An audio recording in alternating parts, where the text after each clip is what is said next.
Welcome to RSBN Live. I'm Robert McNeely. President Trump will hold a One Big Beautiful Bill event in the East Room that is forthcoming within the next hour, scheduled for 4 o'clock Eastern. We're happy to join you at 3 o'clock on the East Coast. It's high noon on the West Coast. Welcome. Good afternoon, America. And it's all smiles with the flagpoles on the North Lawn, on the South Lawn, as we focus on this golden era of President Trump's amazing successes, really from G7 down to ending the Israel-Iran conflict, a 12-day war, with ceasefire coming after the B-2 bombers and the Tomahawks took care of all that. And then, of course, Secretary of Defense Pete Hegseth in NATO's summit in the Netherlands with President Trump and Secretary of State Marco Rubio setting the record straight, as well as a beautiful press conference this morning with General Raisin Kane detailing just what did go down and how some in the American media choose to not tell the truth regarding that. We continue to dissect everything happening in Iran and the Middle East, as the One Big Beautiful Bill will boost wages and lower deficits stateside. President Trump's One Big Beautiful Bill will boost real wages, reduce the deficit, produce meaningful economic growth, and bring stability to the national debt, according to a new analysis by the Council of Economic Advisors and by an email outlet from the White House today. Here are some top-line findings. Real wages for workers will increase by as much as $7,200 per year after tax take-home pay. For a typical family with 2 kids, so a family of 4 in the United States, will increase by as much as $10,900 per year. I mean, that's real wage difference. That's real growth for the middle class in America. Real investment will increase by as much as 10% and at least 1.1% percentage points added to the annual real GDP growth in America. 7 million jobs will be protected and created with the One Big Beautiful Bill. Moreover, as a result of President Trump's economic agenda, the deficits will be reduced by as much as $11.1 trillion, including as much as $5.2 trillion from economic growth and $1.6 trillion from discretionary spending cuts, $2.8 trillion from tariff revenue, and as much as $1.5 trillion from interest savings. The debt to GDP will fall to between 88% and 99% versus rising to 117% if the Trump tax cuts aren't extended in the One Big Beautiful Bill. There's been some opposition in the sense of how large the bill is, but the proof is in the pudding, whether it's the UAW to other unions throughout the country, especially when it comes to welding, electronics, the plumbing union, also with building and manufacturing cars in the United States. Again, the UAW being a large voice for that, especially what we're seeing throughout the southeastern United States. This One Big Beautiful Bill makes sense, including our law enforcement, especially Border Patrol and those securing our southern border against the fentanyl trafficking and all of the horror that came about from illegal migrant crime. And yes, simply crossing the border illegally is a crime. And President Trump and this administration, continuing with Tom Homan, continuing to not only secure the border, but deport and detain those lawbreakers with the help of Kristi Noem at DHS and Kash Patel as the FBI director, Pam Bondi doing an extraordinary job as well as Attorney General. So this cabinet working overtime. In fact, I was just reading an outlet that was saying that Tom Homan and his wife actually have to live separately right now because of the threats from foreign governments, terrorist organizations such as MS-13, Tren de Aragua, the border outlets that are literally trafficking human beings over from Mexico to the United States. It's a new day in America. We don't have to fear anymore what was happening from Mexico into the United States, but sadly, so many families have suffered as a result of that. The big thing in the news right now is what took place in Iran. President Trump ending the 12-day war between Israel and Iran. With that ceasefire, and experts agree Iran's nuclear facilities have been obliterated. From nuclear regulators to foreign policy experts to members of the intelligence community, every knowledgeable person is in agreement that President Donald Trump obliterated Iran's nuclear facilities. International Atomic Energy Agency Director General Rafael Grossi commented, "Given the power of these devices and the technical characteristics of a centrifuge, we already know that these centrifuges are no longer operational because they are fairly precise machines. They are rotators. They are vibrations from the bombs have completely been destroyed." And it is without a shadow of a doubt. CIA Director John Radcliffe, CIA can confirm that a body of credible intelligence indicates Iran's nuclear program has been severely damaged by the recent targeted strikes.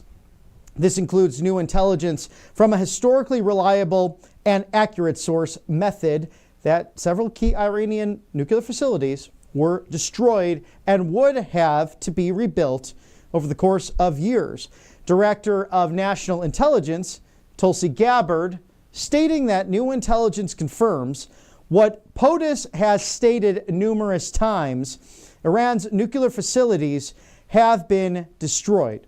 If the Iranians chose to rebuild, they would have to rebuild all three facilities, Natanz, Fordow, Esfahani entirely, which would likely take years to do from now because of these big, beautiful bombs, 30,000-pound bombs dropping into these facilities. Just imagine that for a second, with the Israeli military having knocked out and destabilized many of the sites days prior and knocking off the caps so they could get into these very mountainous regions. Very similar in a sense to what took place with the storyline of Top Gun Maverick, but these were not F-18s. Of course, these were B-2 bombers and Tomahawks. The propaganda media has deployed their usual tactics, selectively releasing portions of illegally leaked classified intelligence assessments to try to undermine President Trump's decisive leadership and the brave servicemen and women who flawlessly executed a truly historic mission to keep the American people safe and secure. That's according to DNI Tulsi Gabbard. As we can sleep better at night now, and no doubt you will sleep well with mypillow.com/RSBN. An exclusive sale, a special from the master marketer. As President Trump puts it, free with any purchase now. With God, all things are possible.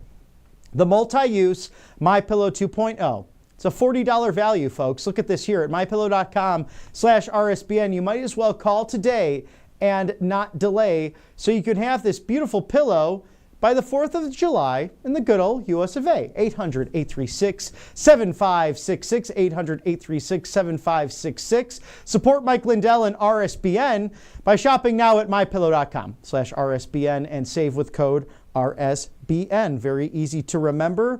Thank you to Mike Lindell for your patriotism, your love of this country, our founding documents. You're protecting election integrity, and maybe you'll run for governor of Minnesota. God knows it's a beautiful state, but they can use some common sense up north, and this is the company to do just that. Also, thank you to PatriotAddictDeals.com. Man, I have to stay off this website because I have a couple of memorabilia and wonderful things from this, including the Trump Force One airplane. When I purchased mine, it went off the market for about 4 months because they're all handcrafted. And with only 100 in stock right now, these will be going like hotcakes. But claim your 20% off using code RSBN20. The Trump Force One airplane, PatriotAddictDeals.com. PatriotAddictDeals.com. Get your limited edition Trump Force One airplane for 20% off today. Looks great in the MAGA Man Cave. Looks great at your desk. And you can tell your colleagues exactly where you stand on the right side of history. We are breaking down the one big beautiful bill. We're breaking down the one big beautiful strike that was the U.S. strike on the Iranian facilities.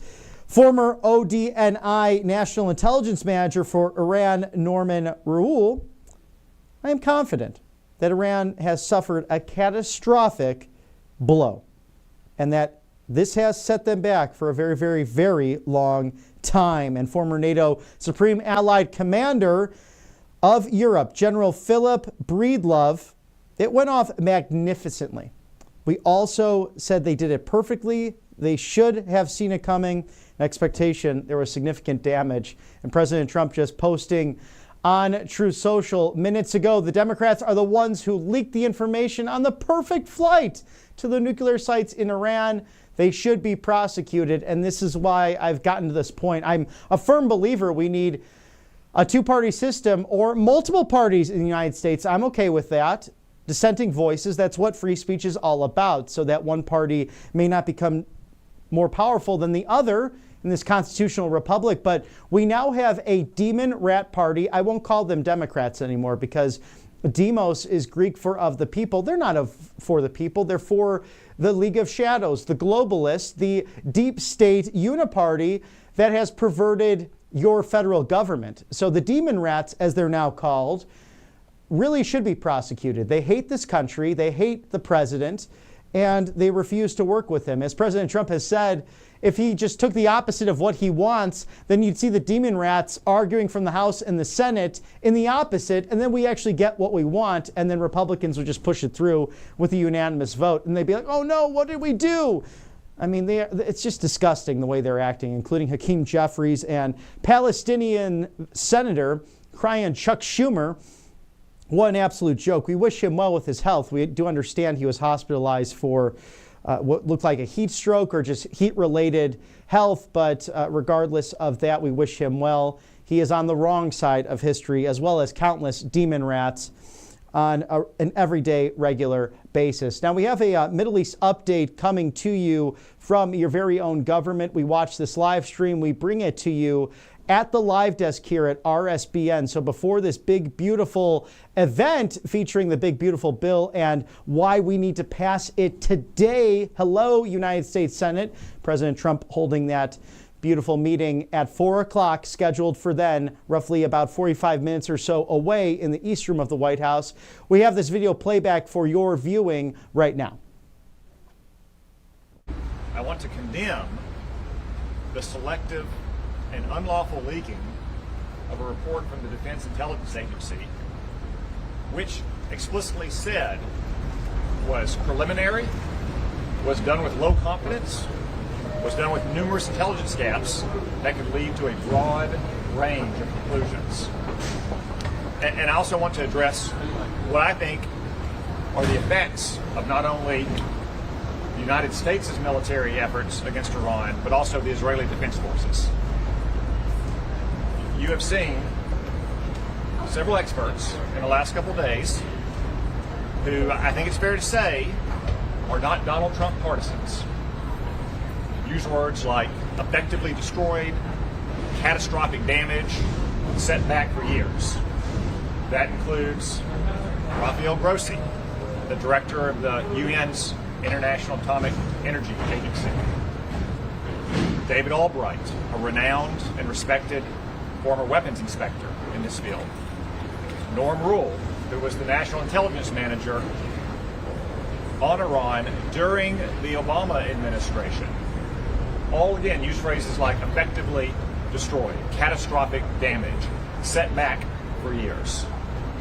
So without any classified information whatsoever, I think it's safe to say that we have struck a major blow alongside our friends in Israel against Iran's nuclear program that is going to make America safer, our friends in the region safer, and protect the world from the risk of an Iranian nuclear weapon for years.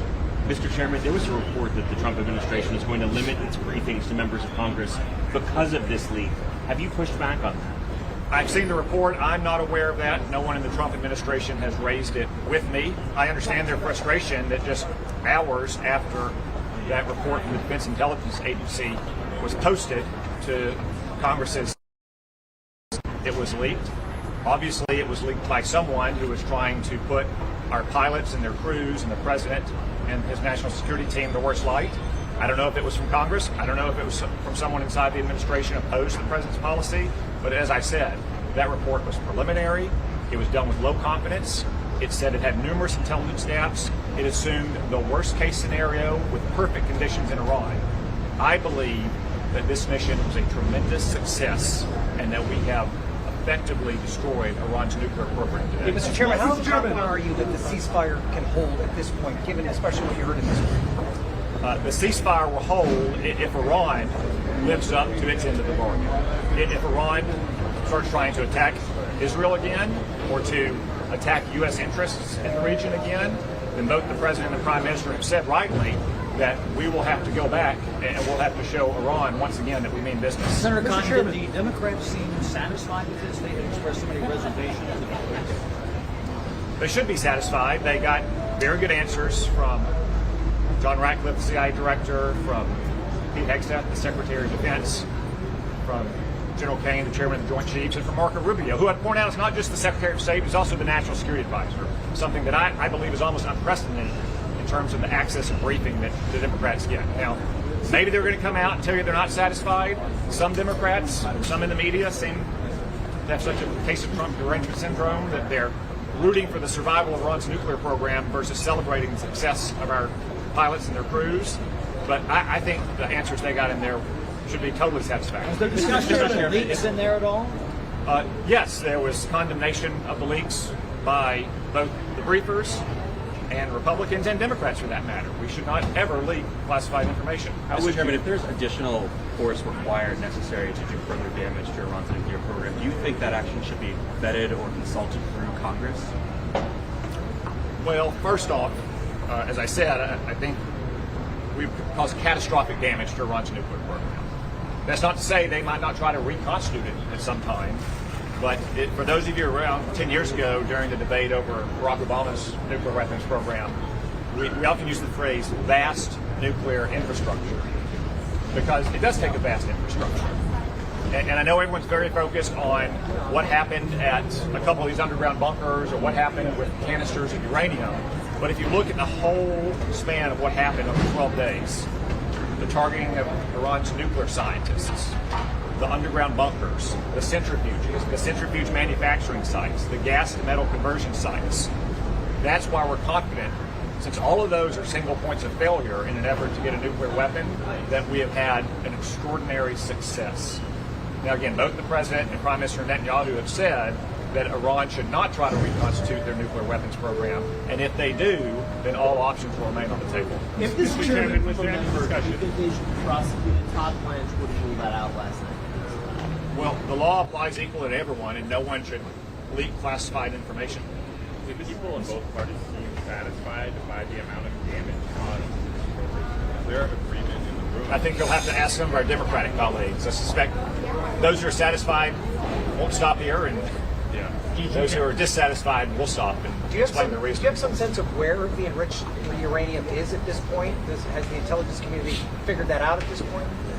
I don't have a comment on that. I will say it was not part of the mission to destroy all their enriched uranium or to seize it or anything else.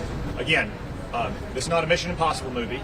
There's not a single thing out there that can be done or not done to allow Iran to get a nuclear weapon. It's the entire chain of events and people and places that you have to put together to get a nuclear weapon. The scientists, the centrifuges, the repair parts, centrifuge manufacturing, the cascades of centrifuges, the gas to metal conversion facilities. But I'm confident the mission was extraordinary. But if that enriched uranium, we're not sure where that is. Senator Johnson, can you come over to the microphones, please?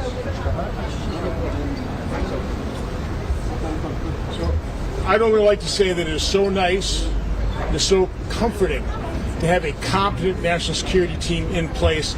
We heard an excellent briefing down there. I'm not going to give you any details, but I, for one, am comforted by having a president who was decisive, who took action to protect America, to protect our ally Israel, and at least for a while take away the threat of a nuclear Iran. So again, it's nice to have a competent team in place. Thank you. Senator, on the bill. Can you talk about the big bill? On the bill, where I mean, you have obviously, you're one of the people who raised the most concerns about it. The leadership says this needs to pass by this weekend, get it on the president's desk by July 4th. Is that the right thing to do, given the public has not seen this bill, this is still being negotiated behind closed doors? Well, first of all, I haven't seen it. Again, there's nothing wrong with leadership setting deadlines to concentrate our efforts, so we're starting to work hard. So we'll stick around and we'll work hard. I'm going to head over to the White House right now. Our discussions are cordial. We all want to accomplish the same goal. I understand the enormous messes the Biden administration left us. An open border, wars raging, 4 years of an average deficit of $1.9 trillion. These things are not easy to deal with. So it's very difficult to clean up after the Democrats' messes. It's a hard thing to do. We're working cooperatively to do it. If it takes a few more days, a few more weeks, that's not a problem. This is an arbitrary deadline, but it's been set to make sure that we do all the hard work, and we're trying to do it. Are you willing to vote tomorrow are you to concerned- proceed, even if the bill is not done? Will you vote to proceed? No, because I haven't seen the bill. I've got to see the bill. I want the conference to be able to discuss the bill. I want us to go through every provision, what the scores are, what we should leave in, what we should leave out. Again, that shouldn't take that long once we have the full bill, but we need the full bill. Again, what the parliamentarian did that was a little bit of a hand grenade, but I've been encouraged by what we heard in lunch. I think we can maybe, I don't want to certainly sour anything with the parliamentarian, but it sounds like we can overcome some of those objections and land in the right place here. I'm hoping that can happen. Are you concerned about the growing cost of the bill, though, given so many things have been ruled out of order by the parliamentarian? Listen, I think there are other areas where we can, return to a reasonable pre-pandemic level spending, which is what I've always been looking at. I realize you can't do it in one single bill. My biggest concern, I don't want this to be a one-and-done bill. It's going to take multiple steps. So that's my main thing is, what can we do as a forcing mechanism to make sure that if we do a budget review panel and we do go line by line and program by program, and literally identify things, if we eliminated programs, hundreds of billions of dollars of spending, nobody would even notice. I mean, when you go from $4.4 trillion of spending to $7 trillion, don't tell me there's plenty of savings left.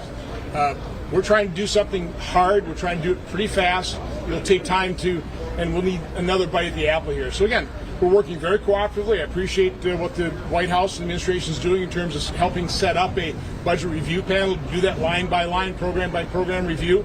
Again, I'm looking at what's the forcing mechanism, so if we do the hard work, we actually have another bite at the apple to enact those. How much worse will this make the budget deficit? This bill, if it were to become law, how much worse, in your opinion, would this make the debt picture?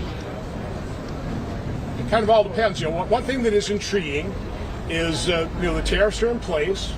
They haven't sparked inflation. I was with Secretary Besson in his office a couple days ago, and maybe something we should contemplate, because right now those are somewhat uncertain, held up in court.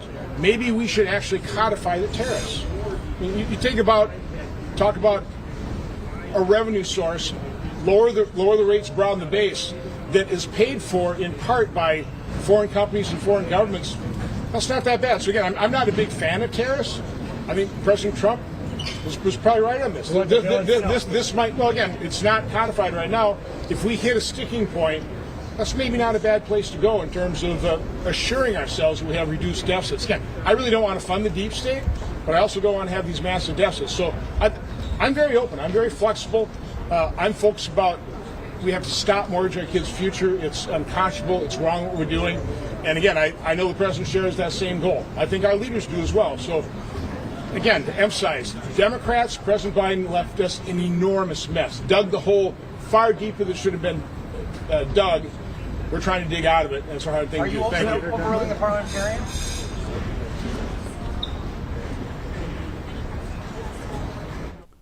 So breaking news here on RSBN Live. President Trump, as we mentioned, truthing out roughly 30 minutes ago, the Democrats are the ones who leaked the information on the perfect flight to the nuclear sites in Iran. They should be prosecuted. And the Senate Intelligence Chairman, also chair of the Senate Republican Caucus, Tom Cotton of Arkansas, detailing that this leak might have come from within the United States Senate. That's extraordinary. And again, that's why they're no longer Democrats. They're demon rats, because they don't care about our military. They don't care about our people. They don't want to put America first, but thank God we have sponsors at this network that do want to put America first.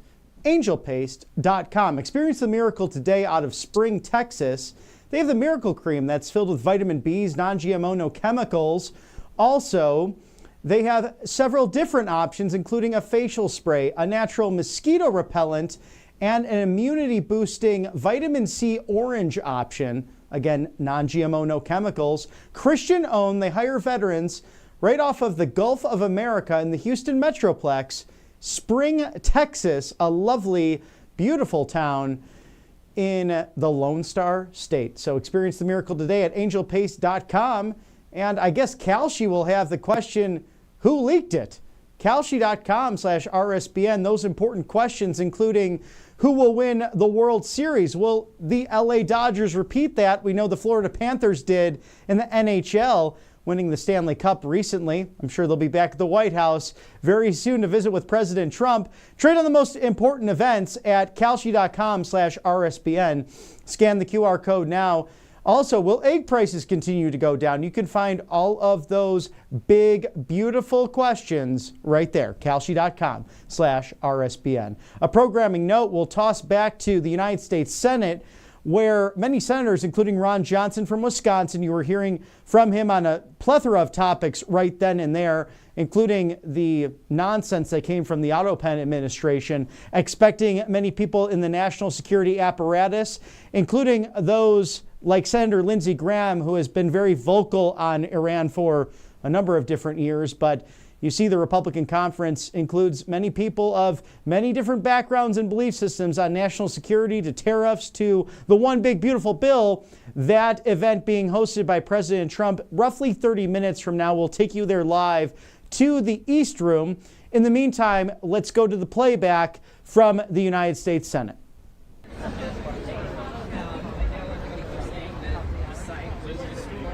Yeah. Whatever description you want to use, but they talk about the need or the potential to have to restrike the site. So my impression coming out is similar to my impression going in, and you can look at the CIA report, which Director Ratcliffe talked about, and it's their report, and they stand behind it. It's been released publicly that they're saying a year, 2 years in terms of the damage inflicted and the time it would take to recover. The other point that was made, and I think this is a very important point, we just demonstrated that we can take out their sites between what Israel did and the United States, our strike. We can take out the setup that they have now. Would you really recreate the exact same thing? You have to think about it pretty long and hard. Furthermore, they're scientists, they're generals. That's been set back. They don't have that leadership or the scientific knowledge. All those things make it very hard to recreate what they have had, and would you do that going forward when you know we could take it out again? That leads us to exactly what you're bringing up. That's why, for the first time, it really appears that maybe you could actually have a negotiation with Iran. They have never lived up to their word. So any negotiation with Iran, you've got to have, it's got to be verifiable. How do you do that? Well, they're pretty much defenseless right now. So if they were ever going to have a legitimate negotiation, one that we could hold them accountable to, that's the opportunity now. And that's really the focus going forward. And so we'll see. When it comes to Iran, we'll see. But it's got to be verifiable. Senator, one quick question on reconciliation, if I may. Yeah. What do you say to those colleagues of yours who want to overrule or fire the parliamentarian in light of the recent rulings? Look, we're working through the parliamentarian process. It's complicated, but it's still our belief we'll get through it this weekend and be on the floor voting on the bill. This weekend? We'll start voting? I believe so, yeah. Thank you. Frank. Senator Murphy, can you go to the camera? Senator Murphy, can you go to the cameras, please?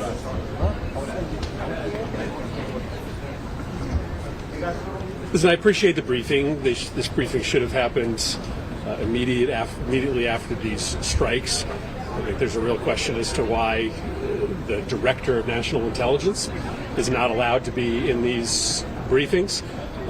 That's a question that we should get answered.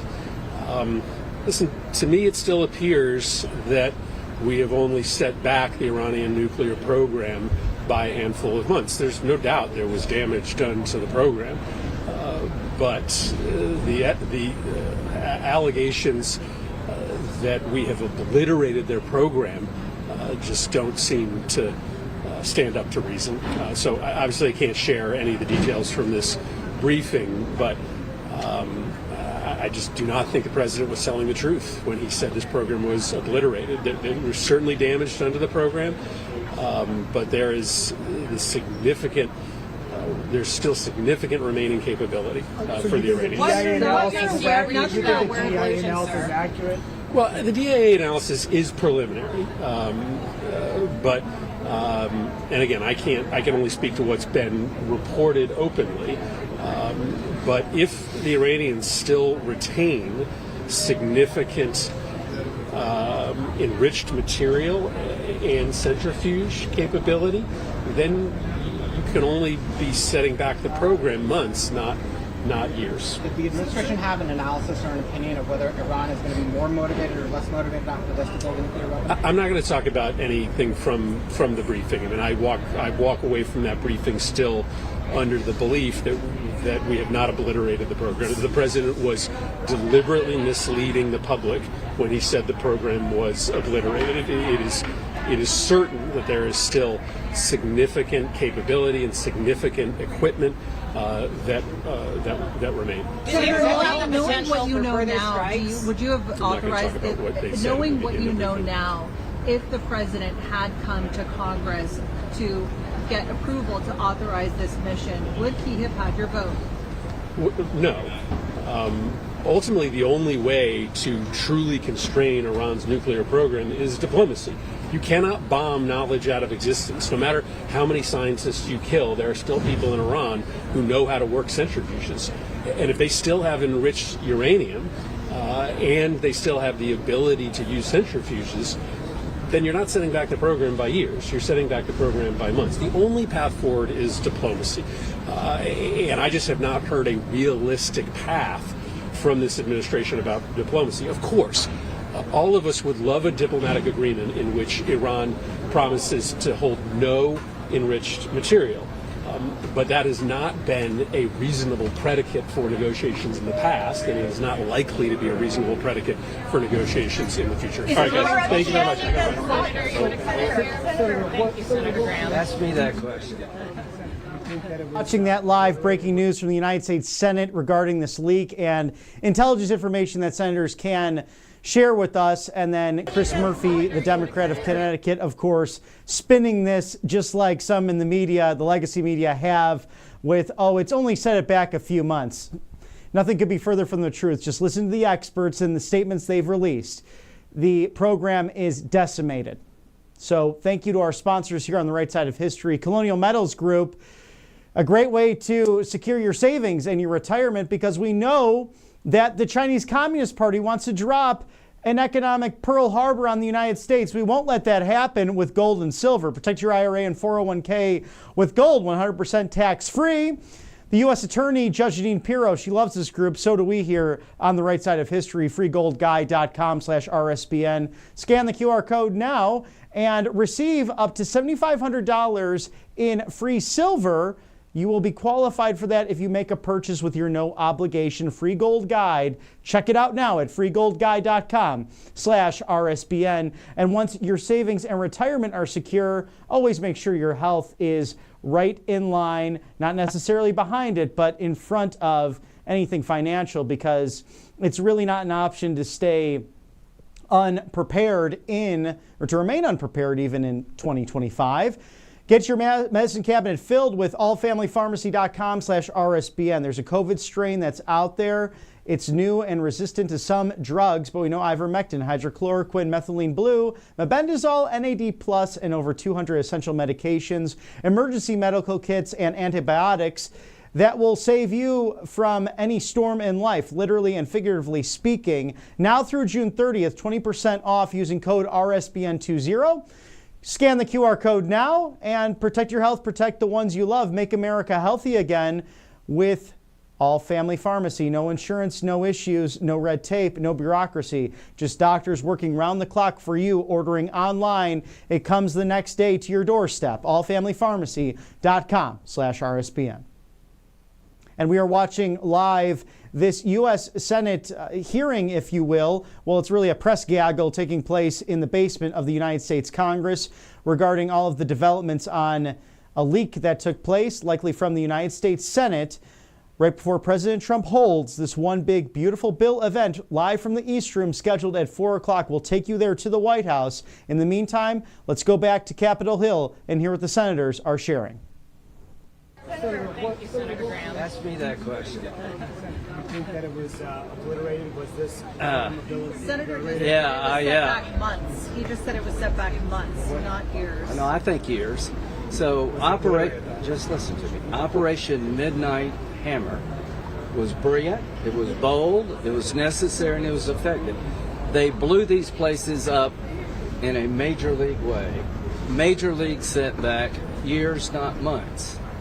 If you don't, and he just said he wouldn't have done it. You know, I like Senator Murphy, but that's absurd. You got a chance to set back the nuclear ambitions of a religious Nazi by years, and you don't take it. That's how World War II starts. World War III starts. Learn from World War II. You appease religious Nazis, you're going to get more religious Nazi behavior. So I think it's absurd that any member of Senate would say, and you got a right to say it, that this wasn't necessary. You're not going to get religious Nazis to give up their nuclear ambitions by talking to them. You have to weaken them. You have to put them on their knees. And will you ever get there through negotiations? I don't know, but I'm willing to try. Obliterated is a good word for me to use. I can tell people in South Carolina, nobody is going to work in these 3 sites anytime soon. They're not going to get into them anytime soon. Their operational capability was obliterated. There's nobody working there tonight. It was highly effective. No further strikes? There's no reason to hit those sites anytime soon. None. In the coming years, you said it's setback years. Does that mean in the coming years there will need to be more U.S. military action to keep it down? As long as Iran desires to kill all the Jews and us, you got to put that on the table. So the question for all of us is, that happened, what's next? Negotiations. I don't mind negotiating with the Iranians, but I want to start with a simple proposition. Before I sit down with you to negotiate, will you acknowledge Israel has a right to exist as a Jewish state? You don't have to agree with them, you don't have to like them, you can hate their policies, but will you abandon your stated goal of destroying the Jewish state? If they say no, you shouldn't sit at the table. So here's the question for the world right now. What's next? Negotiations. If they want it, change their policy of trying to destroy Israel and come after us and purify Islam, what have you accomplished in the long run? You've set them back, but I'm looking to change their behavior. Not invade Iran, not to send American troops on the ground, but to insist that the Ayatollah and his henchmen from this day forward reject the idea that they will destroy Israel no matter what the negotiations hold. Why would you ask the Jewish state, 80 years after the Holocaust, the 80th anniversary was the end of the Nazi regime in May, to sit down with a bunch of people who want to kill you no matter what you do? So I talked to Rubio, I talked to the administration. Try diplomacy, but if you don't get a commitment up front that Iran from this day forward abandons its stated desire to wipe out Israel, if they're not willing to recognize the Jewish state, you're wasting your time. Senator Murphy was also just critical of the fact that the Director of National Intelligence, Tulsi Gabbard, was not part of this briefing. Does that impact Not at all. I mean, listen, you know, Senator Murphy opposed pre-invasion sanctions to Russia. I've never seen any action by this man that would stop a bad guy from doing anything. I begged him to get on a sanctions bill to tell Putin what happens if you invade. That was too provocative. So it doesn't matter what Senator Murphy thinks about me or I think about him. Here's where we're at. The program was obliterated at those 3 sites, but they still have ambitions. I don't know where the 900 pounds of highly enriched uranium exists, but it wasn't part of the target set. Are you concerned that in light of that several years, I mean, when the administration is saying it's obliterated, it suggests that they're not able to build a weapon. But you're saying in several years, perhaps they'll be able to. That's what I'm saying. They're obliterated today, but you can reconstitute it. Isn't the real question, have we obliterated their desire to have a nuclear weapon? As long as they desire one, as long as they want to kill all the Jews, you still have a problem on your hands. I don't want people to think that the site wasn't severely damaged or obliterated. It was. But having said that, I don't want people to think the problem is over, because it's not. They're going to keep trying this as long as they change, until they change their stated goal. Now, will they ever do that? I don't know. There's reporting that the United States, that the Trump administration is planning on briefing Congress less in light of this. Ratcliffe said no one's told him that. No one suggested that. It was a good briefing. I don't know why Gabbard was there, but it was a really good briefing. To the point that the director of national intelligence wasn't there, are you concerned that President Trump specifically and the administration more broadly are not trusting the advice and counsel they're giving? That to me, I'm fine with her. I wanted Ratcliffe. I don't care who's the director of national intelligence. I want to hear from the CIA. They're the ones with the assets. But does President Trump trust the CIA right now? Yeah, I think one of the biggest, lack of a better term, winners in this whole deal is Ratcliffe. I mean, the president has high confidence in Ratcliffe. I do too. But I think all of them perform well. But the ultimate question is, let's say it's 2 years. Let's say it's 10 years. Let's say it's pick a number. The threat still exists as long as Iran, as a nation state, desires to purify Islam, destroy the Jewish state, and come after us. That's what people need to remember. I'm not taking away anything from this operation. I applaud it. I think the people who did it are heroes. But I don't want the American people to think that this is over. It is not over until the regime decides to change their attitude and their behavior. Now, are they weakened? Yes. Can negotiations work? Maybe. They've never been this weak.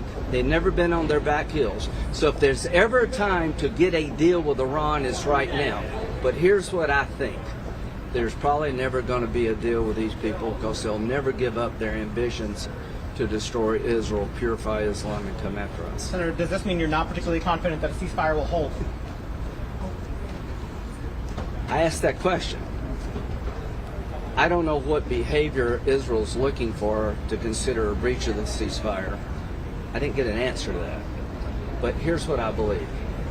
As long as Iran maintains the position that Israel cannot exist as a state, what do you expect Israel to do?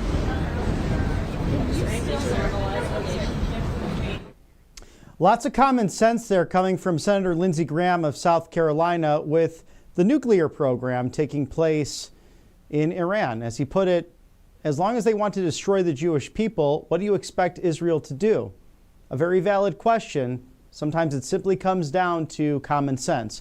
We are awaiting President Trump to hold a One Big Beautiful Bill event from the East Room of the White House. We'll take you there live around the 4 o'clock hour, so stay tuned on a beautiful day in Washington, D.C. Thank you to our sponsors, mypillow.com/RSBN. The exclusive sale, free with any purchase.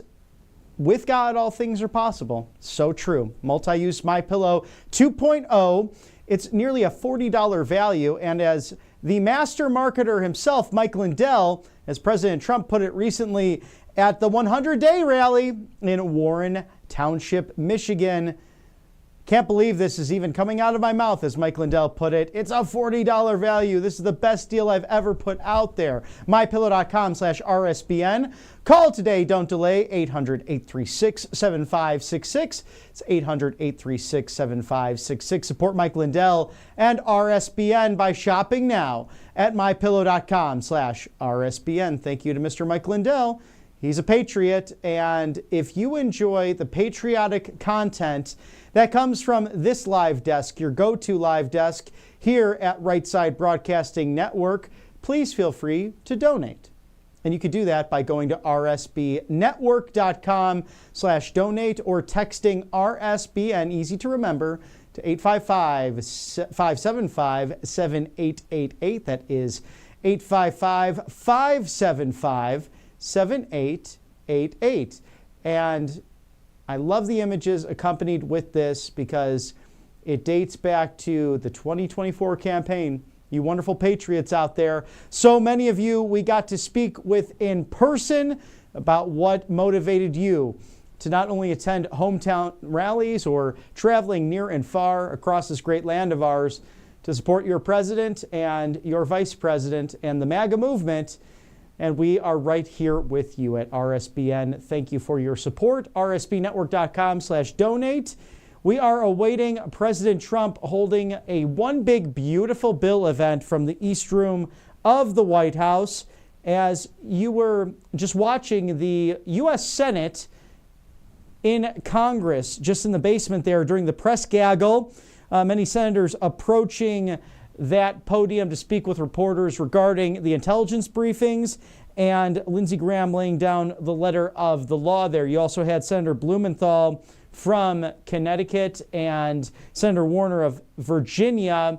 You also heard from Senator Murphy of Connecticut, as well as Tom Cotton from Arkansas. He is the chair of the Senate Republican Caucus, also the Intelligence Committee, really explaining what was explained to him via that conference and also what took place. There's no question that this was a debilitating attack against Iran and their nuclear facilities and everything that they are trying to do with the spinning of the centrifuges. This is something that was literally out of the playbook and the script of Top Gun Maverick.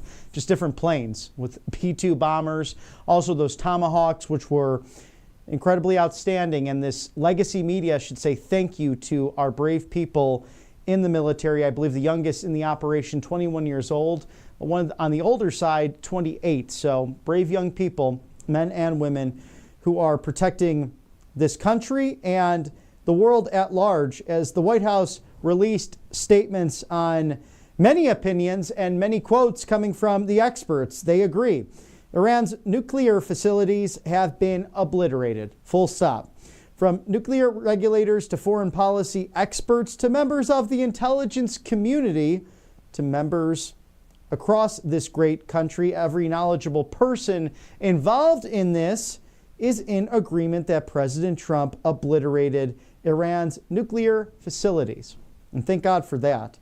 So the International Atomic Energy Agency Director General Rafael Grossi, given the power of these devices and the technical characteristics of a centrifuge, we already know that these centrifuges are no longer operational because they are fairly precise machines.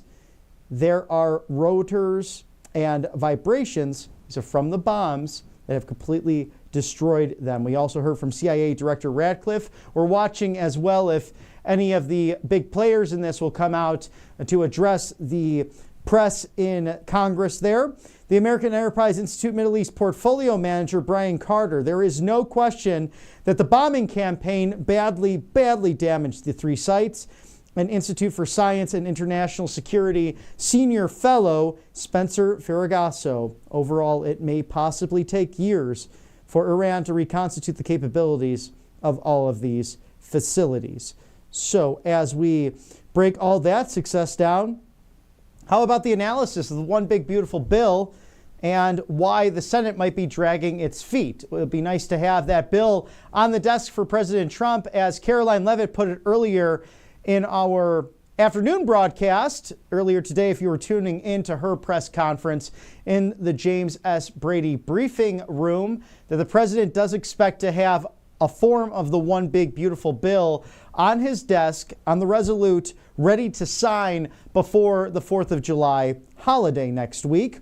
According to the White House, President Trump's one big beautiful bill will boost real wages, reduce the deficit, and produce meaningful economic growth and bring stability to the national debt, according to a new analysis by the Council of Economic Advisors. Here are the top line findings. Real wages for workers will increase by as much as $7,200 per year. And after tax take-home pay for a typical family with 2 kids, this will increase by as much as $10,900 per year. So think about a family of 4.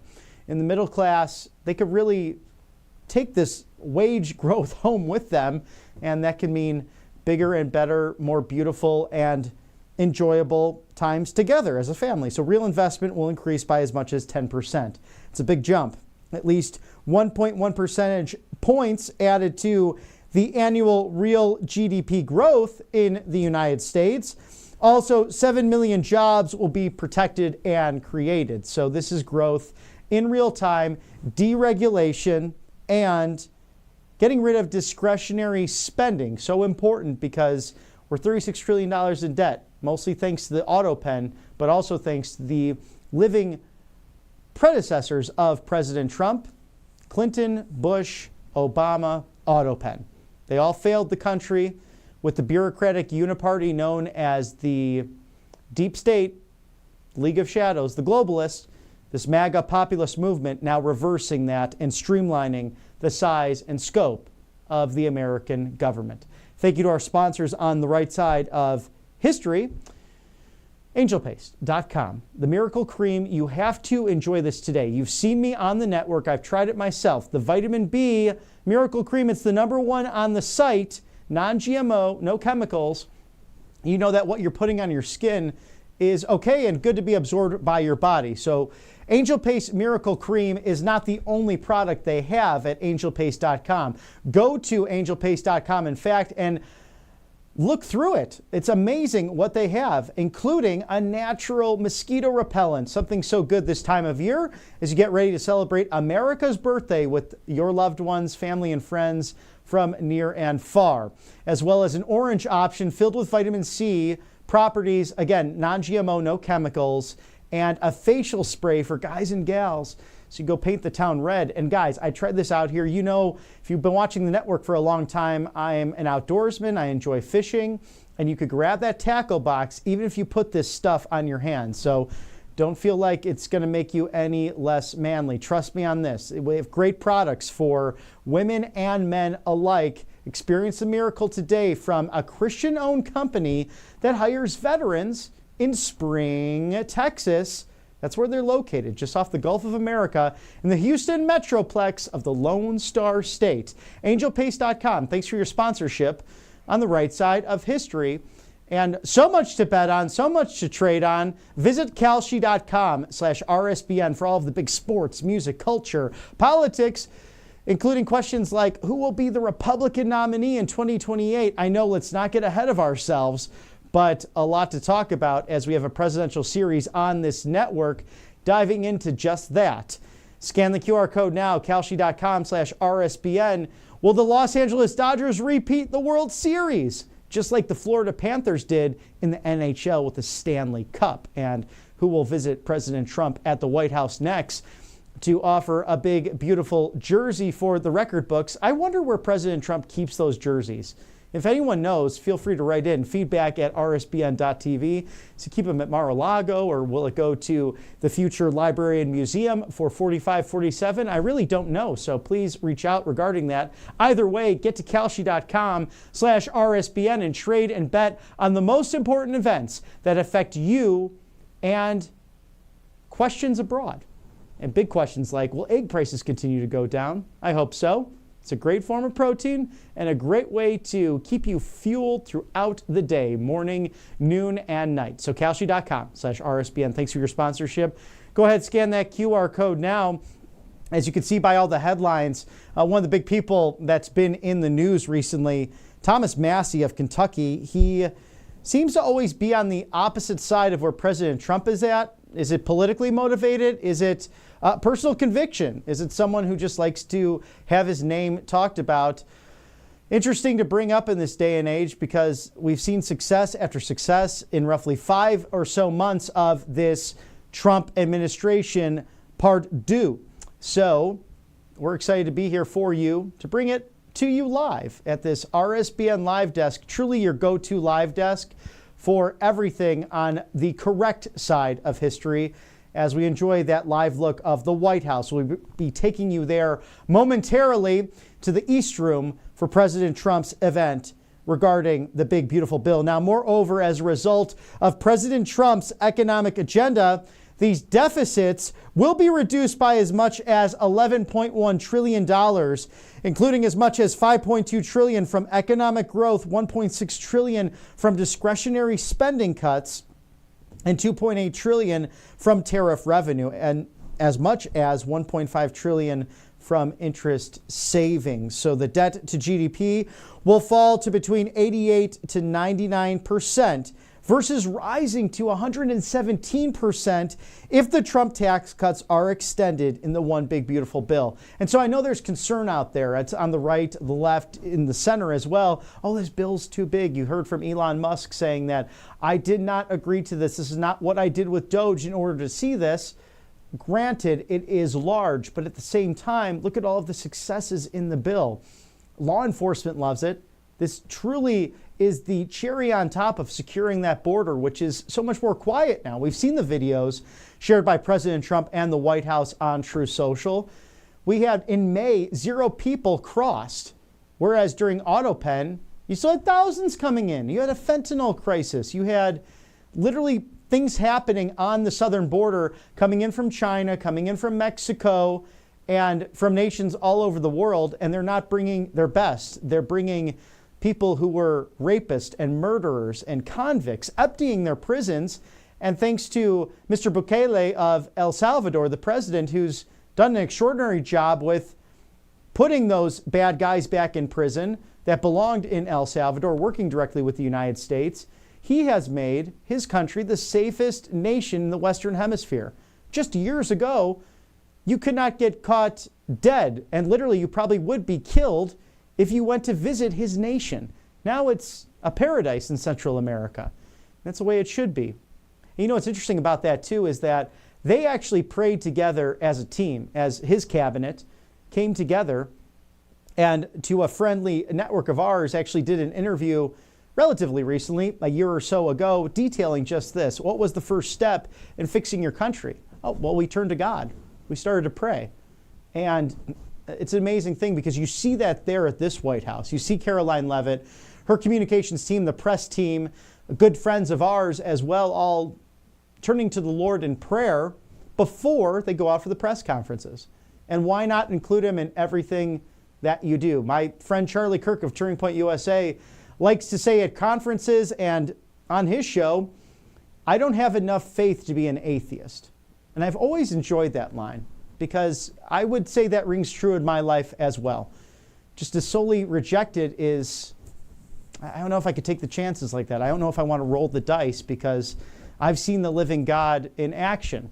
And this president reflects upon that, dating back to what took place almost a year ago now, to July 13th in Butler, Pennsylvania, by the millimeter miracle, as Pastor Lorenzo Sewell, a friend of the network, speaks on a regular basis. That just at that moment, turning to that big, beautiful sign on what had taken place in illegal immigration over the course of the last several years and decades, how it went down in the first administration for President Trump, and now really going down, skyrocketing under the AutoPen. If he didn't turn in that moment, we'd be talking about different things today. But thanks be to God who has clearly put this man on a mission to make America great again. And we have a mission for you to make America healthy again and to protect yourselves, because being unprepared in 2025 is simply not an option. Go to allfamilypharmacy.com/RSBN. Going now through June 30th, 20% off all prescription medications. RSBN 20, scan the QR code there now and get all the information because there's a COVID variant out there. There are storms in life, literally and figuratively speaking. There are insurance companies that own the pharmacy you live down the street from and don't want you to have things like ivermectin, hydrochloroquine, methylene blue, mebendazole, NAD+, 200 essential medications, antibiotics, emergency medical kits that you could put in your medical cupboard or simply take with you on your summer trips.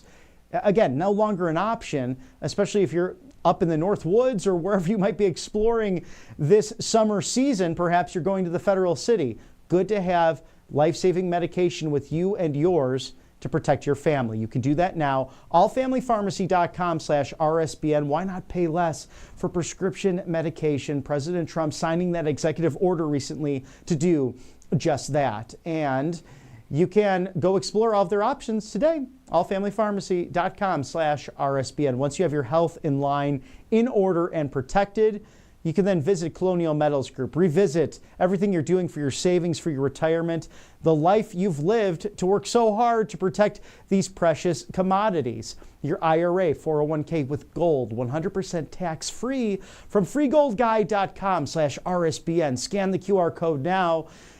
U.S. Attorney Judge Jeanine Pirro, she loves this group and endorses them wholeheartedly. So do we. They are the best in the business. And you know what's great about them too? Because I've had a career in sales. I know what the game is. You always want to call prospective clients. Hey, how you feeling about this? Let's get that deal done. Let's just sign the ink, dot the I's, cross the T's. I understand what it's like. This group does not hassle you. I'm telling you, they just want you to have the free, no obligation gold guide. They'll walk you through it. They're patient.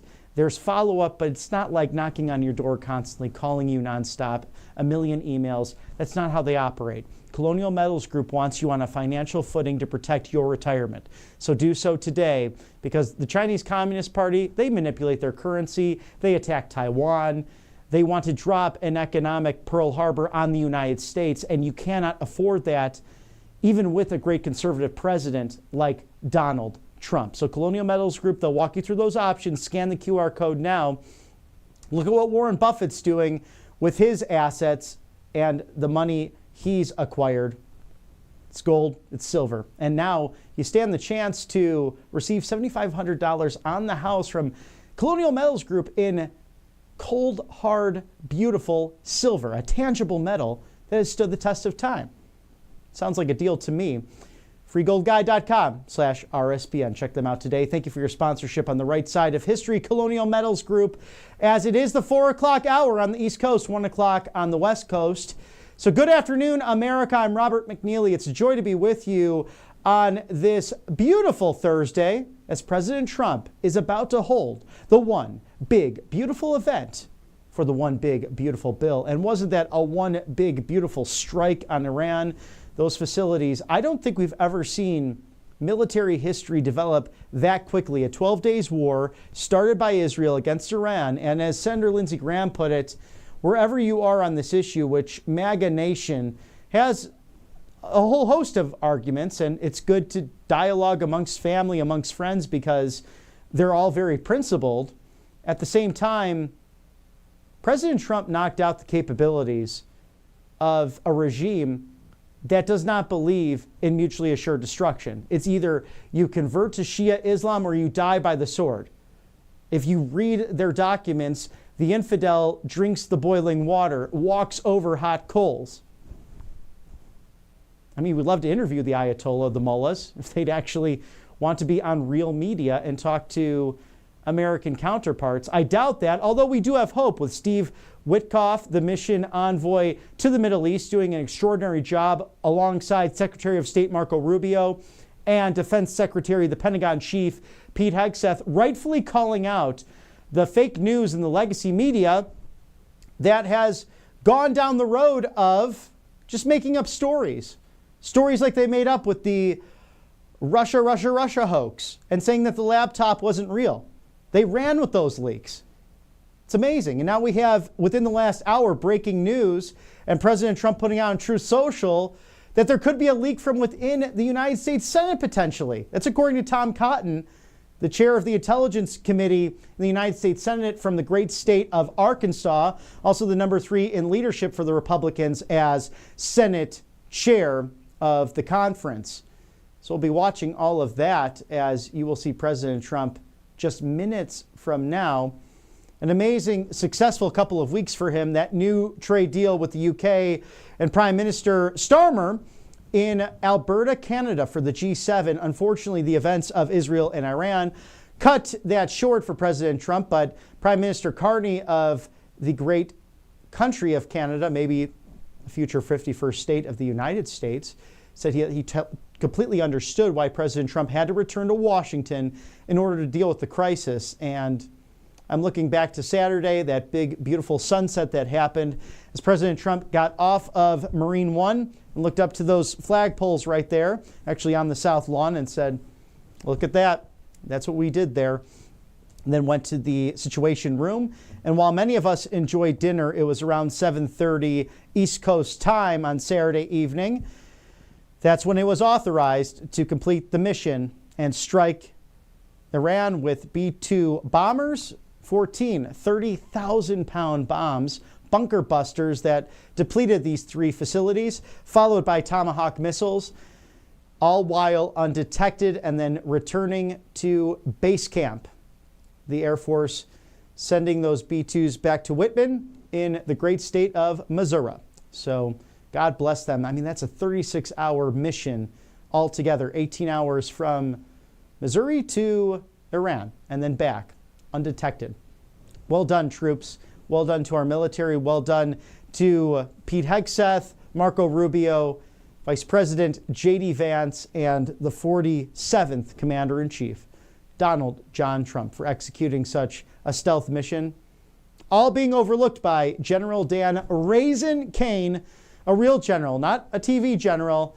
And it's about time that our troops have such great leadership, civilian and military likewise, calling the shots. And it's really been a celebration of America since Memorial Day, since we saw those beautiful photos of a commander-in-chief, his second in command, and the Pentagon chief all saluting as the beautiful Memorial Day flowers were rested and laid upon the tomb of the unknown soldier, where a soldier only known to God from the Great War rests in the memory of Christ. And others rest at that site as well. It's really something to see in Arlington, Virginia, the former plantation and mansion site of Robert E. Lee, a great general. Of course, he fought for the other side, but regardless of that, someone to be remembered, and someone of a brilliant military background in mind, that all of these soldiers from all of our conflicts lie there in rest, including 2 United States presidents. It's a sight to see, and I hope you get to do that with your family over summer or over a different time to visit in our federal city, just over the Potomac there into Arlington National Cemetery.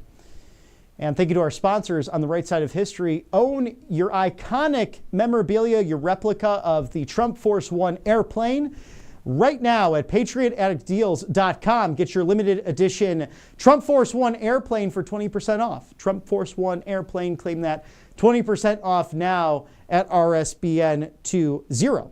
So we have that there for you. And it's a great one. Let me tell you, I have one on my MAGA desk in my MAGA man cave. Goodness gracious, it drives the left wing nuts. As we know, some late night talk show hosts don't like me very much. And, you know, I'm always willing to grab a brewski with them, because you got to have variety in your life. You got to have friends who disagree with you. And I am always ready, willing, and able. But I got to let them know where I stand on the right side of history. One of the best ways to do that is get your handcrafted Trump Force One airplanes right now. These will go. Once they're gone, there's 100 of them. You might not get them back ever again. After I got mine, took about 4 or so months. PatriotAddictDeals.com. Just be careful, because you'll get addicted to this site. I know I am. I got some great stuff from here, including the Trump Force One plane that you can now have on your desk for 20% off. Code RSBN20. Thank you for the sponsorship. As we await President Trump and some breaking news happening, the Supreme Court allowed states to cut off Planned Parenthood funding. It's a conscious rule that they ruled on just yesterday. We saw Caroline Leavitt asked about that. You have to ask the president directly where he stands on all of that. But we know from the first term, the judges and the justices he appointed, they believe in the Constitution, the letter of the law, and they are against judicial activism.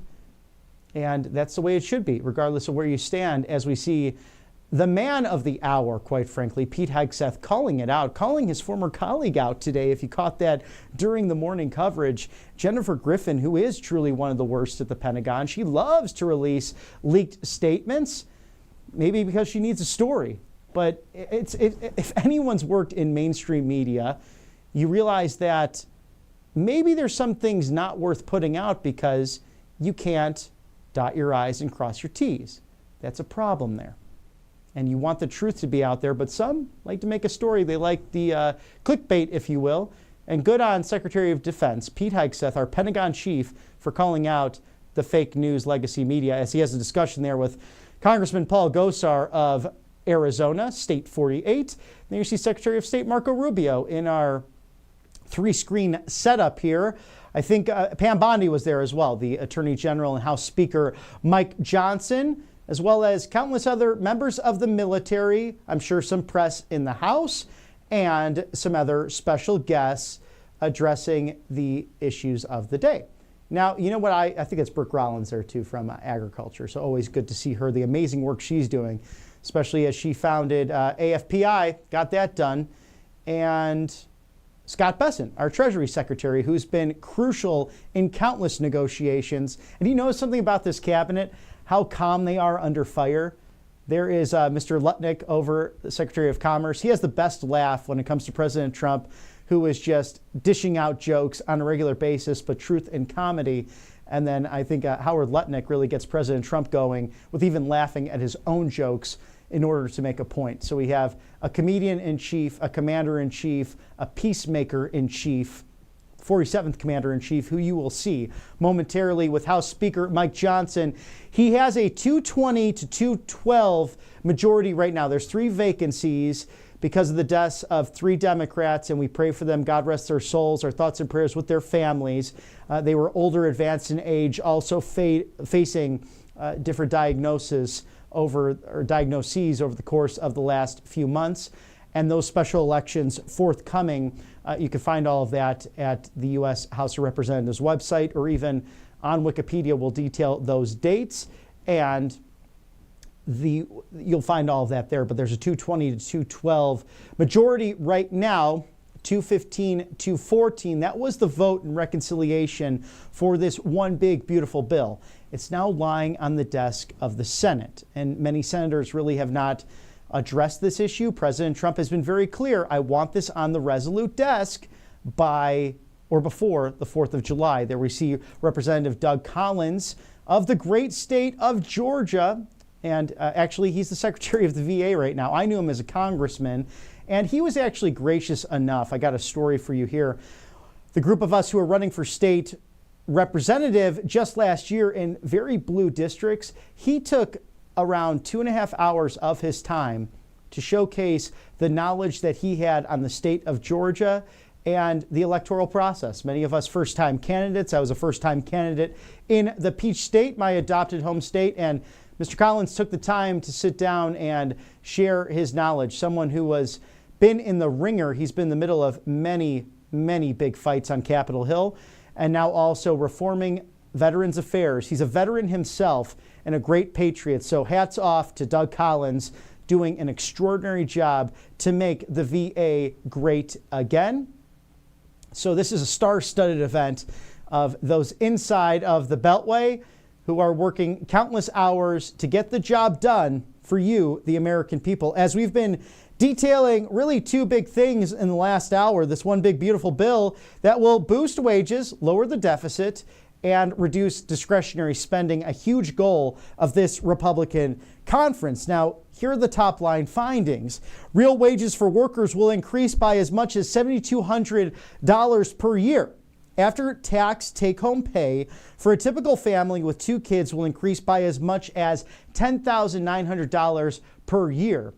Almost looks as if like the Village People are walking in. Maybe we'll get YMCA. I hope so. I love that song. Now, real investment will increase by as much as 10% for a family of 4. At least 1.1 percentage points added to the annual real GDP growth. And 7 million jobs will be protected and created with the passage of the one big beautiful bill. So I'm sure President Trump will dive into where it may stand with the United States Senate right now. They've been rather quiet on this, keeping the pressers somewhat behind the scenes. But we hope to get some information on that as he wants this bill. We see there Caroline Leavitt, the White House press secretary in the House, Margot Martin, who helps run communications, all the online content for President Trump. They're doing an extraordinary job there. And many members of the cabinet. I think I'm catching... Maybe Sean Duffy is in there as well, who's doing a great job to reform FAA. And that's a huge part of this bill as well. So many departments filled in with the details of this House version of the bill. Again, passed 215 to 214 recently in reconciliation. And sadly, the Republican in name only, Thomas Massie from Kentucky, from that beautiful Commonwealth, he was against it, working with Democrats once again against the Trump agenda. I don't understand why, but we'd love to have him on the network to detail why that might be. The debt to GDP will fall to between 88% and 99% versus rising to 117, exactly 117% if the Trump tax cuts are not extended in the one big beautiful bill. So it somewhat makes sense to get this on the desk as soon as possible for this president to then sign, as it's a good sign right now that you have these big, bold, beautiful patriots who will be right behind of President Trump. These are the middle-class workers. These are your real-time wage earners who really drive this consumer economy on a daily basis. And only a populist president like President Trump would understand something about money. And he said that when he was debating crooked Hillary Clinton. And thank you, President Trump, for preventing us from having dealt with what would have been an awful presidency, that of Hillary Clinton. I can't even imagine what that would have been like. Dare I say, worse than the auto pen. We know we would have had conflicts with North Korea, Iran, and probably far beyond, including Russia. We know that she was a warmonger in and of herself, and thanks be to God that she seems to be in retirement. Every once in a while we hear from crooked Hillary, but nothing, recently, and that's always nice to have that as we await President Trump holding the one big, beautiful event, and that is in the East Room of the White House. This is my favorite portrait of President George Washington there. On the right side of your screen, it will be over the left-hand shoulder of President Trump, and this East Room holding countless events over the years, including the wake of President John Fitzgerald Kennedy, as well as countless state dinners and events like this detailing the president's agenda. Also recently celebrating getting men out of women's sports, executive orders that are making a difference for the American people on a daily basis. And we know this president working overtime with all of those interesting points detailed in the earlier broadcast we had with White House Press Secretary Caroline Leavitt. So the things on really everyone's mind, I think, this end of the Israel-Iran conflict, the 12 days war, President Trump calling for that ceasefire and being successful in that. And then Prime Minister Bibi Netanyahu, a friend of President Trump, a friend of America and the West, launched more planes right after the ceasefire was agreed to. And we saw President Trump's ire as he got onto Marine One and then Air Force One, and rightfully so. It's like, Bibi, what are you doing? There's a ceasefire. It's over. Let's stop it now. And we know that talks between the United States and Iran will continue come next week. That will be likely held by none other than Steve Witkoff, who is the special Middle East envoy, a dear friend of President Trump, a great business leader, and someone who has been clocking in countless hours to protect America. So for immediate release, we've been through this a couple of times on the broadcast, but the White House stating that experts agree. Iran's nuclear facilities have been obliterated. From nuclear regulators to foreign policy experts to members of the intelligence community, every knowledgeable person is in agreement that President Trump obliterated Iran's nuclear facilities.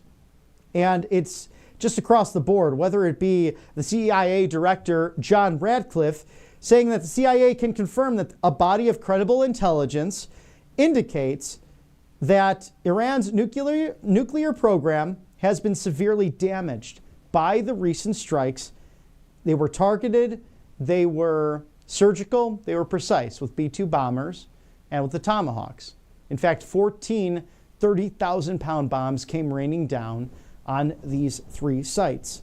This includes new intelligence from a historically reliable and accurate source and method that several key Iranian nuclear facilities were destroyed and would have to be rebuilt over the course of years. That was according to the CIA chief. And then we also have DNI Director of National Intelligence, Tulsi Gabbard, touching on the issue. Now everyone's standing, so that means President Trump is in the East Room. He is in the House. And when those cell phones come out, we toss it, send it to the East Room in the White House.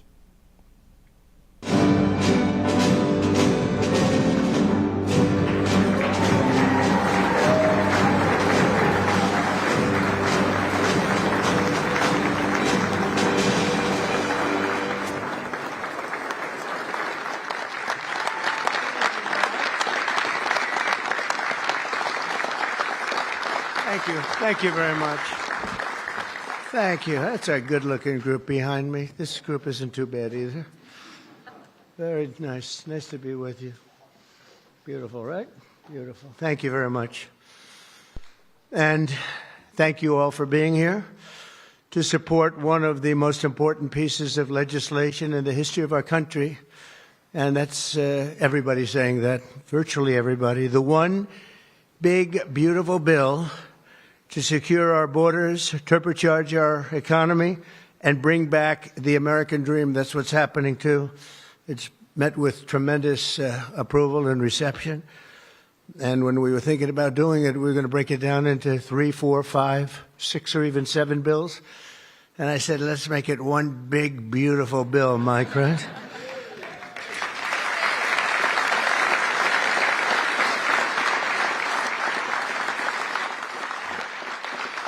They actually said it would be very much harder to get this way, but it would be better. And the truth is, I think it worked out well because there's something for everybody, and I think in many ways much better. We're delighted to be joined by Secretaries Marco Rubio, Scott Bessent, Pete Hegseth, Doug Burgum, Doug Collins, Sean Duffy, Howard Lutnick, Linda McMahon, Brooke Rollins, Scott Turner, Chris Wright. Wow, that's a hell of a group. I think that's the biggest group of cabinet members. That's the biggest group of cabinet, and we're not finished yet because we have our great Attorney General Pam Bondi here, U.S. Trade Representative, and he's working around 24 hours. We have them one after another. Countries come. Everybody wants to be with us because we have the hottest country in the world. A year ago, we had a disaster on our hand. We had the coldest country, I think, by far. And now we have the hottest. The King of Saudi Arabia, when I was there, we brought back $5.1 trillion between Qatar, Saudi Arabia, and UAE. And all three said, great leaders, they all said to me the same thing. You know, it's amazing. In 4 months at that time, now it's getting to be close to 6. But in 4 months, they said, you have the hottest country anywhere in the world. It's not even close. And they thought we were dead a year before that. They said, I thought you were dead. The country was dead. And it was pretty close to it. But we have the hottest country in the world, so it's great. And Trade Representative Jamieson Greer is very busy because, where are you, Jamieson? Everybody wants to make a deal and have a part of it, right? I know you and Howard and Scott are working overtime, making deals with other countries. Remember a few months ago, the press was saying, do you really have anybody of any interest? Well, we just signed with China yesterday, right? Just signed with China. We have everybody. We're not going to make deals with everybody. Some we're just going to send them a letter, say, thank you very much. You're going to pay 25, 35, 45%. That's the easy way to do it. And my people don't want to do it that way. They want to do some of it, but they want to make more deals than I would do. But we're having some great deals. We have one coming up, maybe with India, very big one, where we're going to open up India. In the China deal, we're starting to open up China, things that never really could have happened. And the relationship with every country has been very good. And we also have OMB Director, who's very busy also, Russ Vogt. Thank you. Thank you, Russ.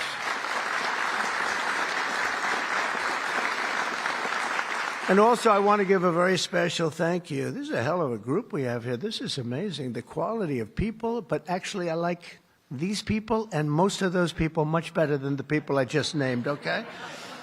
But a very special thanks as well to Speaker Mike Johnson, who's a great, legendary guy. He's going to go down as a legend. A great friend of mine, a fantastic Senator, Roger Marshall, wherever you may be. Roger, thank you. Thank you very much. Thank you. Bernie Moreno, great win Bernie had in Ohio. Bernie, great win. That was a tough race. They said that was not winnable, and he won by about 5 points, so that was pretty good. So much for not winnable. Mike Lee is here. Mike, hi, Mike. Thank you, Mike. Tim Sheehy, another tremendous win. Way to go, Tim. Young, handsome. That was another race that wasn't supposed to be able to be won. They said, well, we have a very young, handsome guy. I said, does that matter? Looks don't matter, do they, Mike? Looks. Anyway, great job. You can't help it. You can't help it.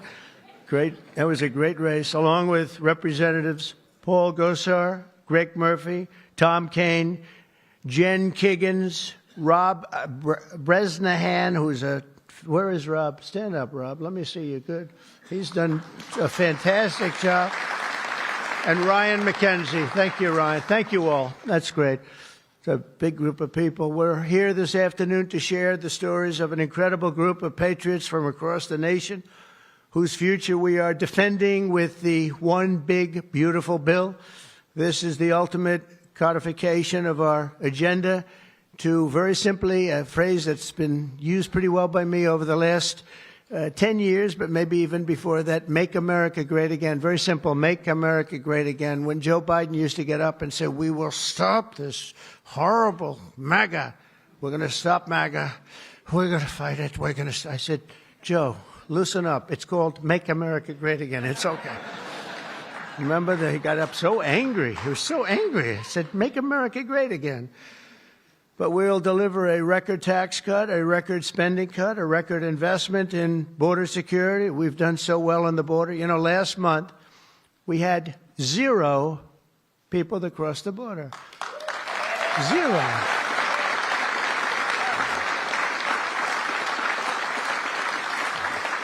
So Christie and Tom Homan and some of the people, what a job you've done. But, you know, people forget about that. They don't care. The border's been fixed. I wanted to talk about the border 2 days ago at a big group. Sir, they don't want to hear about the border. Why? It's fixed. You know, it's the second time it happened to me. In 2016, I won on the border. I fixed it in about 3 months. It was beautiful. And they wouldn't let me talk about the border. Sir, nobody wants to hear about the border. But we're going to talk about it anyway. Right, Tom Homan? We're talking about it anyway.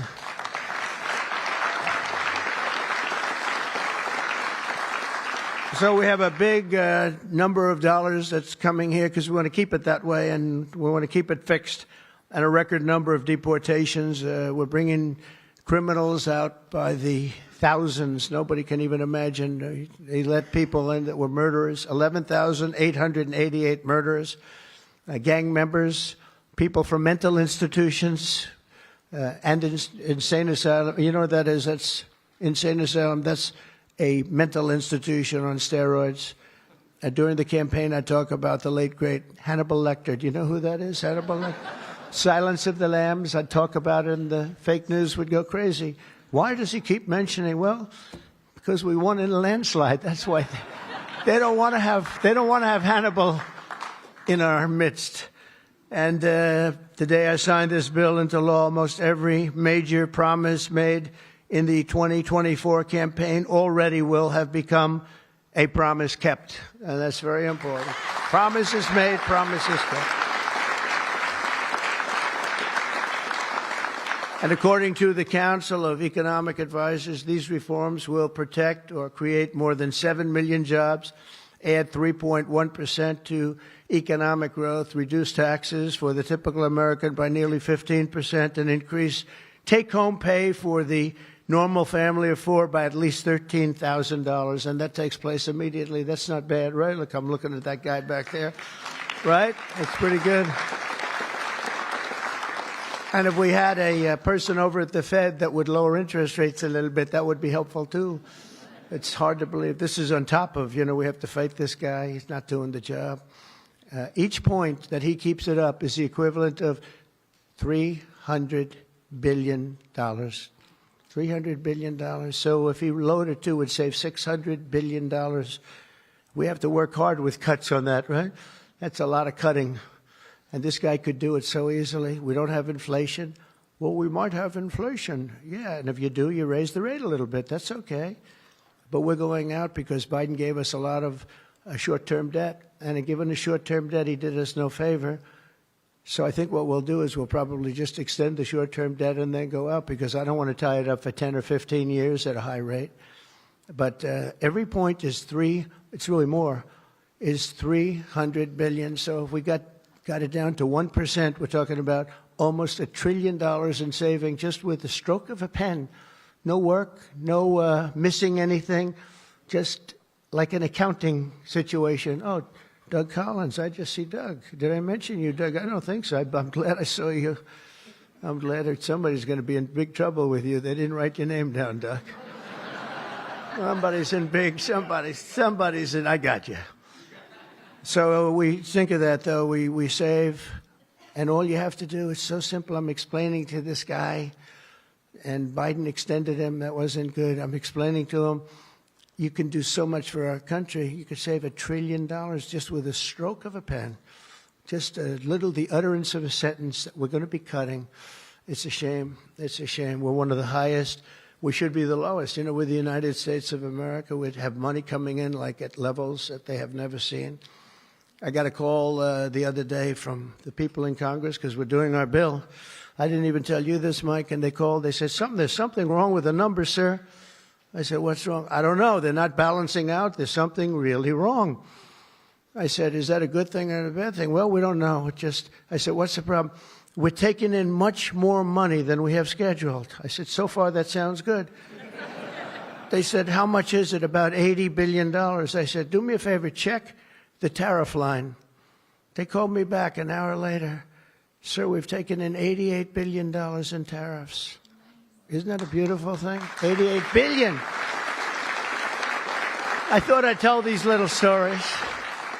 Go off script and tell these little stories, Scott, right? Because it does make it a little more interesting. Although my speechwriters have just gotten every award in the book. Vince, where are you, Vince? Where are we? Where's Ross? He's gotten all these awards and I'm going off the record all the time. Where is he? He didn't show up to the speech. He wrote the speech. He didn't show. Well, that means he has confidence in me. According to the Council of Economic Advisors, these reforms will protect or create more than 7 million jobs, add 3.1% to economic growth, reduce taxes for the typical American by nearly 15%, and increase take-home pay for a normal family by an incredible $13,000. All of these things are happening. And by the way, there's no inflation. All of the numbers I gave you, all of the money that's coming in, and maybe more importantly than the billions of dollars we're taking in with tariffs, is the fact that we've got hundreds of plants going up all over the United States that never would have been here. I was with Howard and Scott and Texas Instruments the other day, and the head of Texas Instruments, they're going to spend $60 billion in the United States. And he said, sir, please don't do it to me. And I looked at him. I knew exactly what he meant. He said, you mean tariffs, right? He said, that's right. If you ever get rid of those tariffs, you've cost me a fortune. They're all coming in because they don't want to pay the tariffs, and they're coming in at levels. And it only works for the United States because it doesn't work for other countries, but it works for us. We have a record investment. We have records and everything. And when these places open up, that's bigger than the $15 trillion that I'm talking about. You know, you don't see it right away. But bigger is the fact that they're all coming in, they're building their factories, the AI factories and the auto plants. We have auto plants, they're closing up in other countries. I don't want to specifically name the countries, but you know who they are. And they're coming into the U.S. and they're opening up and building like nobody's ever seen anything like it. I don't call it a miracle. I call it, this should have been done 40 years ago. We would have never lost our auto. We lost 50% of our auto industry to China, Mexico, Canada, and various other countries. Should have never happened if you had a president that said, we're going to charge you tariffs. You're not going to build next to us.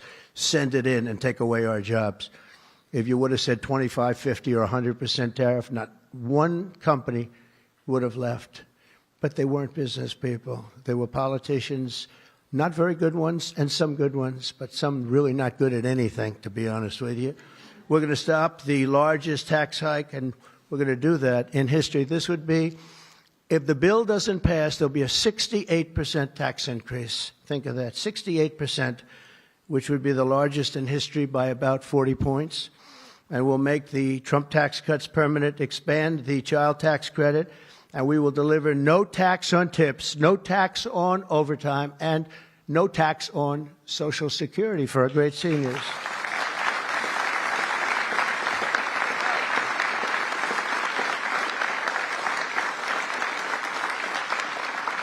Among the countless citizens who will benefit from these tax cuts is Malachi Krzyzewski, a devoted mom and DoorDash driver from Ripon, Wisconsin, who uses her tip income to support her son. To think of that, no tax on tips. And it was a very big problem. I was at a dinner in my beautiful building in Las Vegas, and unrelated to this, and I said, what's going on?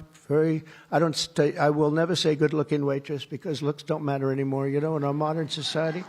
She happened to be beautiful, but I won't say that. I won't mention that. But nevertheless, a waitress came over, and I said, how are you doing? She said, not good, sir. Why? The government is killing me on tips.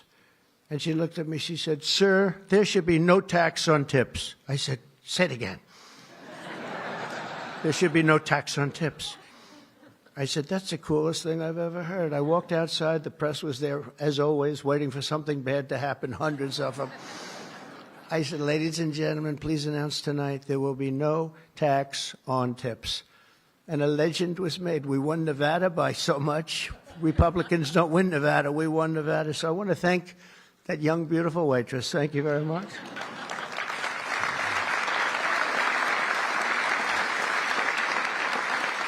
But with no tax on tips and other cuts, this bill will save Malachi thousands of dollars per year, enabling her to achieve her goal of visiting every U.S. state with her son. She wants to visit every state by the time he's 18 years old. So, Malachi, it sounds to me like you're off to a fantastic start. And where are you, Malachi? Where are you? Congratulations. Great. That's good. Thank you. Also with us today is Luke Wilson, a 23-year-old electrical lineman. He loves being an electrician, but in this case, the lineman. And these are guys that take big risk, and it's hard stuff. But if you know what you're doing, it's fine.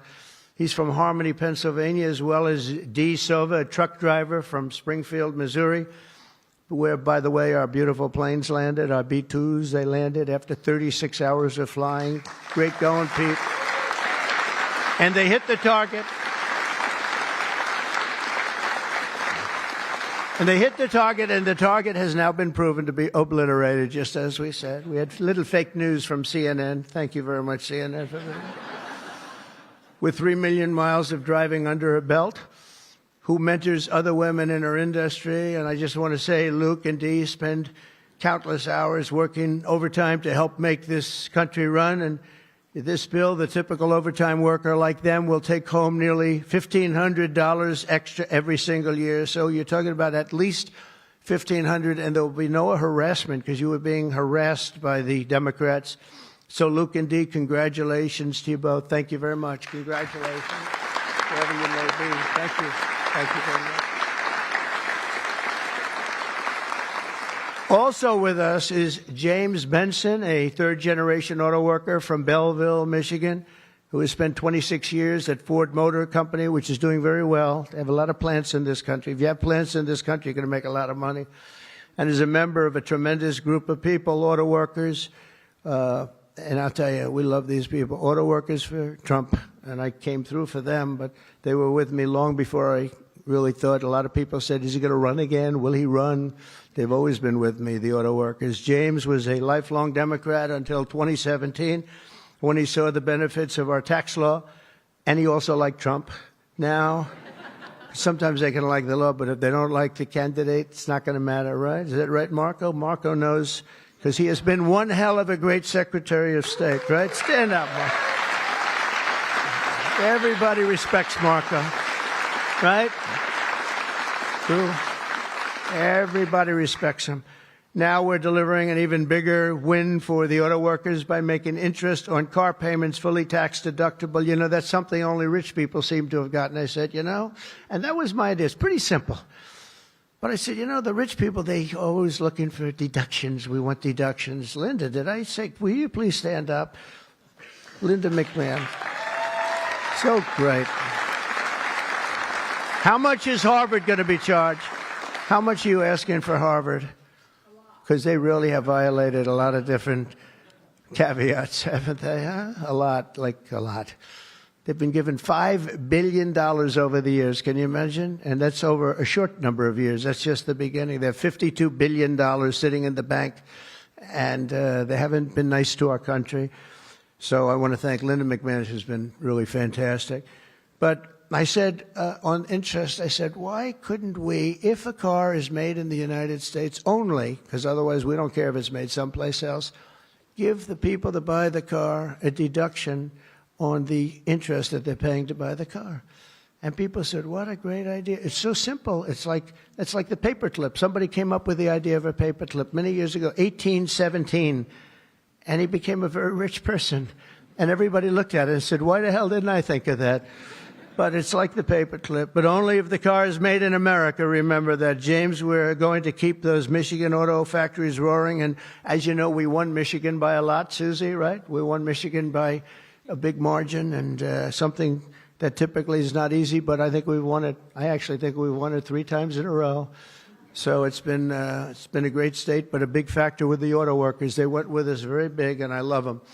The One Big Beautiful Bill will also be an incredible victory for American farmers, another group that we did great with, especially family farmers like James Cullifer of Virginia Beach. Our bill will provide 100% expensing so they can buy a new farm equipment. And by the way, the expensing is good for everybody, not just farmers.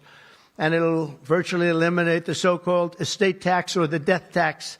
So you have a farm, you leave it to your children. If you like the children, you leave it. If you don't worry about the details.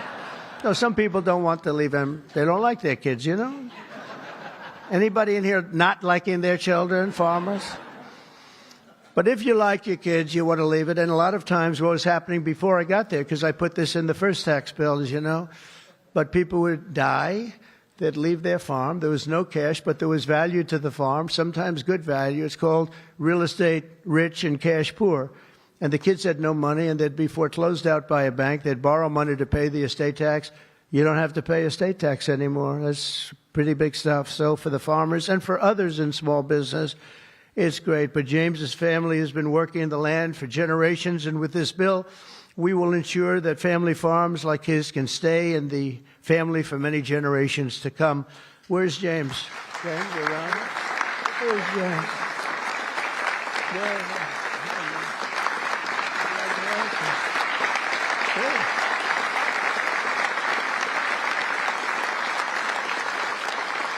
That's great. And you know what I mean, James, right? People pass away, they love their kids or whoever they're leaving, but they love their kids especially.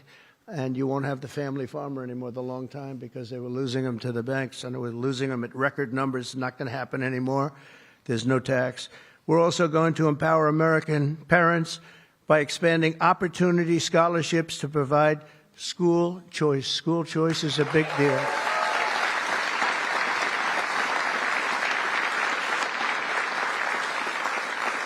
And we just got school working with the governor of Texas, as you know, Greg Abbott. We just had it passed in Texas, and I know about that. Somebody said, yeah, that was a big deal. They've been trying to get it for 9 years, and they asked me if I'd call the legislature, Republicans in the legislature, and I did. And I gave them a pep talk, and everybody voted for it. First time, they were shocked, but they never asked me to call them before. This was the first time, and they got it passed, right, Susie? It was amazing.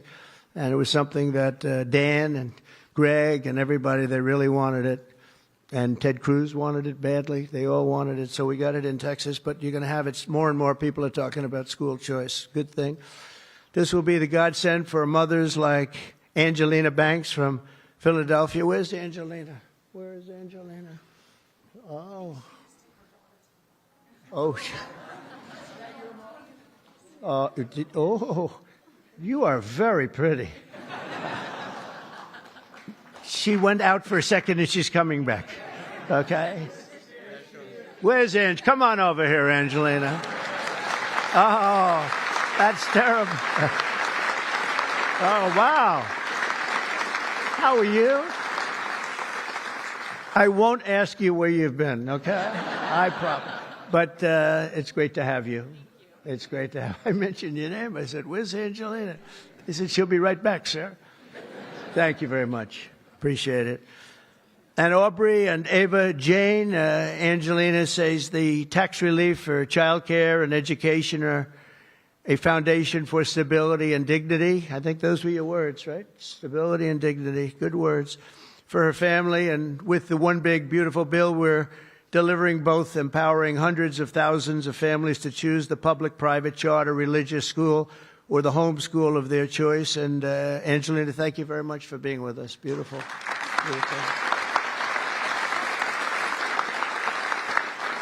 So this bill will also be the single most important piece of border legislation ever to cross the floor of Congress. We will hire 3,000 new Border Patrol officers and 10,000 new ICE agents.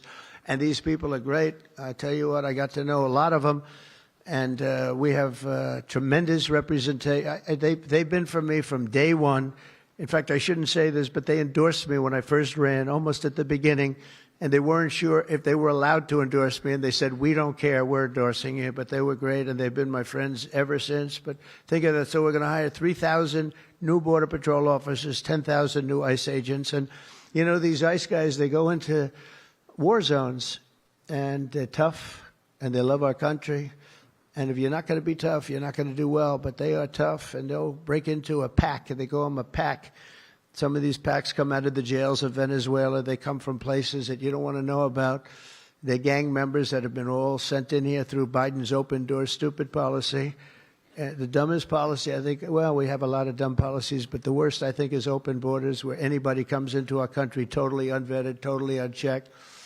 And they're drug dealers, and they're people that we don't want them. And they're murderers, you know, they're murderers. I told you, over 11,000 murderers, they're in here. 50% of those, by the way, murdered more than one person. And they came in, no check-in, no anything. It's so sad. What that man has done to this country, we should never forget it, okay? We should never, ever forget it. With that whole group of people, I don't even think it was him. He didn't believe in open borders. He didn't believe in men playing in women's sports or transgender for everybody. But what that group of people has done to this country will never, ever, I don't think we can ever allow history to forget it. What they've done to us is so sad. We're going to fully fund the final sections of Border Wall, impose a new remittance tax on money sent back to foreign countries, and dramatically increase deportations to a bare minimum of 1 million illegal aliens per year. And what we're doing is we're really going after the criminal aliens, of which we have plenty to work with.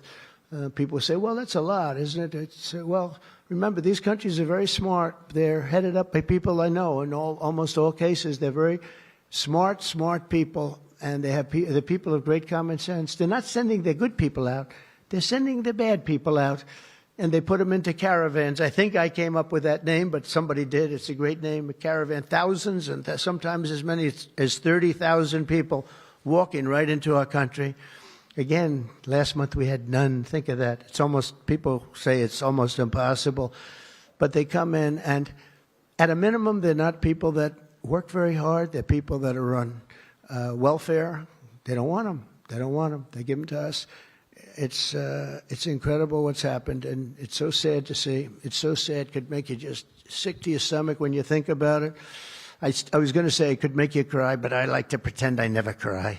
I don't want to be a crier, but it makes you sick to think of what they did. What they did to us is just sick.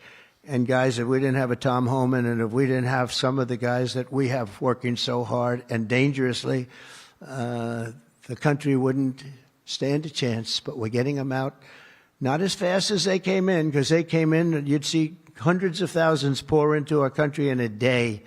But we're getting them out. And here today is Angel Dad Joe Abraham, the Angel Moms and Angel Dads. These are incredible people. They lost their precious 20-year-old daughter, Katie, in a hit and run after she was struck by an illegal alien from Guatemala. Katie was stopped at a traffic light, rear-ended, full force, going 60, 70 miles an hour right into the back of her car while she stopped. And she died immediately. And her killer, I think you could really say the killer, fled the scene. And Joe, we will end this invasion once and for all, and we're always going to remember the memory of Katie, that beautiful, beautiful 20-year-old daughter of yours. Where's Joe? Is she around here? Joe? Come here, Joe. Come here.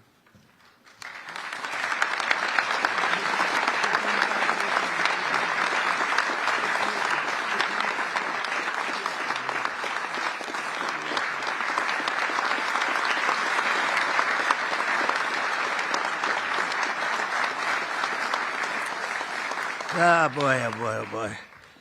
Thank you, Joe, very much. Also with us is Sarah Stewart from Kerrville, Texas, who lost her brother to the fentanyl epidemic that has inundated her small town. Our bill provides billions and billions of dollars to stop fentanyl and other illicit narcotics. We're also charging other countries like Mexico, Canada, and China billions of dollars in taxes that we put on because they've allowed people that are selling fentanyl to go through their countries, or in the case of China, they send it here, and paying a lot of money at least, but would rather stop it. I think we're doing a big job of that, but would rather stop it. And other illicit narcotics pouring across the border and stealing more American lives. And thank you.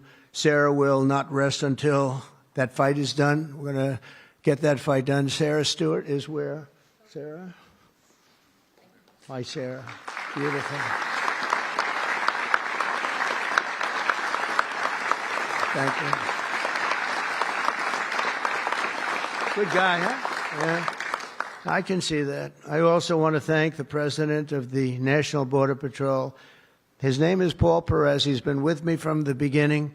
And Brandon before him. These are great people. I've gotten very friendly with some of these people from Border Patrol and ICE because I'd call them once every 2 or 3 days. How we doing? How we doing? How we doing? If you remember, Kamala was the border czar. And in 4 years, she never made one call to Paul or Brandon or anybody else. And I'd like to have Paul come up, say a couple of words if you're here. Paul? Where are you, Paul? Oh, there you are. Go ahead, Paul. President Trump made promises that he's kept. Now it's time for Congress to back him up.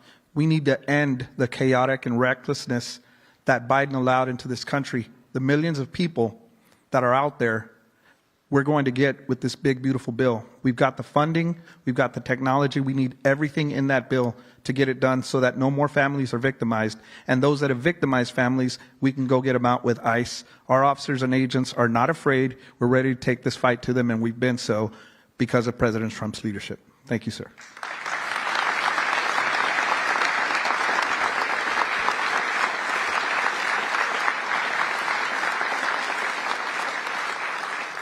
He's been a great friend of the country. He really has, and he's worked with Tom Homan and Christie and all the people that work so hard. They have been incredible. And, I wasn't going to do this, but I see Tom Homan is sitting there, and, I have to call him up. Look at that. I don't call up the Speaker of the House. I don't call up Marco or Peter or anyone. But I want to call this guy because this guy is keeping us very, very safe. Come on up, Tom.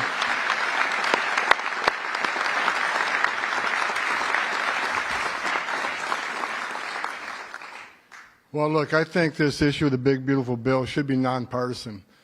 I don't know what the hell's the matter with everybody up in Congress? People are dying every day. ICE is arresting 3 times as many criminals that the Biden administration did. We're taking public safety threats and national security threats off the street every single day. But we got over 600,000 illegal aliens with criminal histories walking the streets of this country. We got less than 5,000 deportation officers. This should be a no-brainer. The more resources we get, if we get this bill passed, we got more agents on the road. We buy more beds, we get more transportation flights. More agents means more bad guys arrested, taken off the streets of this country every single day. Every day we arrest a public safety threat or national security threat. This makes this country much safer. Who the hell would be against that? And I get irritated, I get pissed off because I'm sick of meeting angel moms and dads. You want to talk about family separation? They buried their children. So I've done this since 1984. I've worked for 6 different presidents. No one has had the success of the Trump administration. We got the most secure border in the history of this nation today.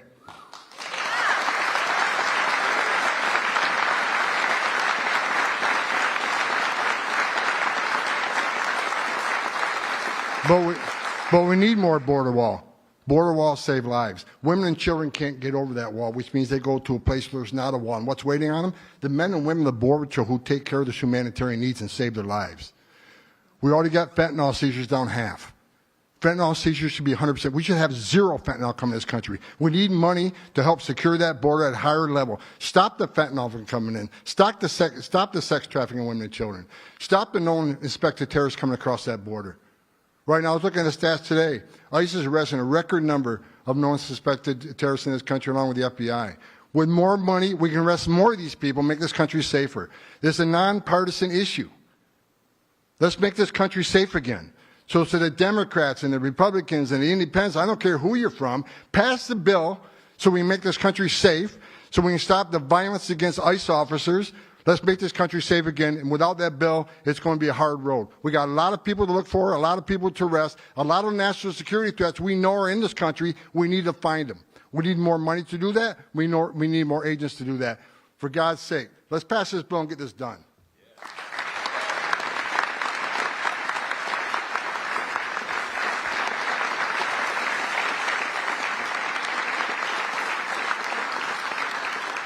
He got so angry he didn't even shake my hand or look at me. Just.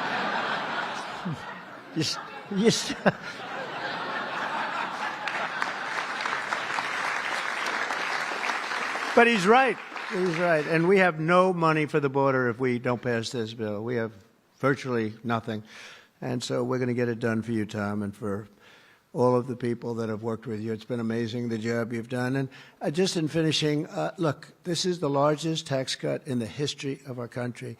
They want to give you, the Democrats want to give you the biggest tax increase in the history of our country. They have things, whether it's border or economic development or no tax on tips and Social Security and no tax on overtime and all these different things. There are hundreds of things here. It's so good. And we're going to also cut costs. We're cutting $1.7 trillion in this bill, and you're not going to feel any of it. And your Medicaid is left alone. It's left the same. Your Medicare and your Social Security are strengthened. We're not cutting. The Democrats are going to destroy all three of them because it's not sustainable. They'll end up cutting your Medicare, Medicaid in half.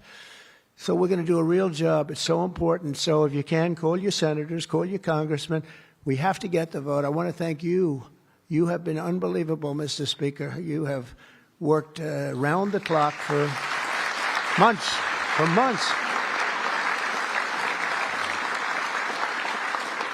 And, you know, I shouldn't say this, but we don't want to have grandstanders where one or two people raise their vote. We vote no. And they do it to grandstand. That's all. Not good people. They know who I am, who I'm talking about. I call them out. But we don't need grandstanders. We have to get our country back and bring it back strong. And our country is going to be stronger, bigger, better than ever before. We're going to make it better than ever before. And that's despite the bad hand that we were dealt 6 months ago. We were dealt a really bad hand. We were dealt a sick hand. It's unbelievable. You know, when I came back yesterday, as you know, I made a big trip to a place where we had 28 countries represented, and we did something that's never been done. They've raised the number of money, the amount of money that they've been to $1 trillion a year, and that's for world safety. But they all asked me the same question. They said, how could you have allowed this to happen to your country? I said, I didn't do it. But they said, how could you allow people to pour in? They don't understand it. They all have borders. They have fences, they have walls, or they have just strong people standing there. You can't do it. And they said to me, you know, it's amazing that they allowed these things to happen. And it's amazing, too. I agree. You know, as a business guy, I always like to understand where the other side's coming from. What do they want? What do they get? And, you know, you can make good deals based on understanding the other side. I never understood the other side in this case. Why would they allow people to pour into our country unchecked? You know, I can see people wanting people to come in, and you let them come in. You have a vetting process. You let good people. We're letting a lot of good people in, but they're coming in legally. But why would you allow people to come in that you can look at them and say, big trouble, big trouble? Why would you do it? It's nobody understands. And a lot of people say voting, but, you know, we've got to strengthen up our elections because the voting is crooked as hell. Got to strengthen it up. But it's not that. It's either they're stupid and they're not stupid, or they hate our country. But we love our country, and we're going to stop this madness, and we're going to get this bill approved. And all of the things that I've been talking about now for 2 years on the campaign trail, and we won, remember, we won every single swing state. We won by millions of votes. We won everything. We won every, it was a landslide. We won something that nobody talks about, districts. You have thousands of districts. We won 2,750 to 505. Think of that. That's why when you see a map, the whole map is red. That stands for Republican, by the way, because it stands for a lot of other things too, but it stands for Republican with a little piece of blue on each side. But that's why, think of that, 2,750 districts to 505 districts. That's what, this was a slaughter, but it gave us a mandate to do some great things. And I want to thank John Thune, and I want to thank the speaker, and I want to thank Marco and everybody here, they have been so incredible. Pam, you've been unbelievable as the Attorney General. We appreciate it. Not easy, not easy. And we're coming back faster than anybody ever thought possible. I told you what they said to me on just trips by very smart people, but we're going to make this, we're going to do this very quickly. It's happening a lot faster than even I thought possible. And we're going to be celebrating very quickly, and we're going to be celebrating for a long time because we're turning our country around, we're getting our country back, and we're ruling with common sense, you know. Whether you're conservative or liberal, or as they like to say, progressive. They don't like the word liberal anymore. Progressive, I think it's a beautiful word too. That's why I call them liberal. It's too nice a word. I don't know how you can be progressive when you're turning the country backwards. But no matter what you are, it's all about common sense, and I think that's the way I've ruled. I do what's right. I want to have borders. I don't want to have transgender for anybody that happens to leave the house at a young age, the things they do. I don't want to have men playing in women's sports. That's got to be, you know, they say it's an 80-20. I think it's a 97-3 issue. It's so ridiculous. It's so ridiculous.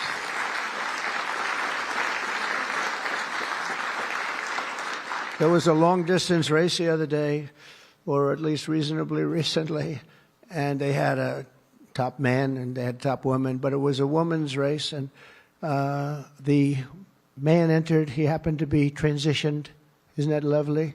And he entered the race, and he beat the champion woman by 5 hours and 14 seconds. 5 hours, that's a lot. Think of it. You're waiting 5 hours for your beautiful daughter to come in. Come on, baby, let's go. You can do it.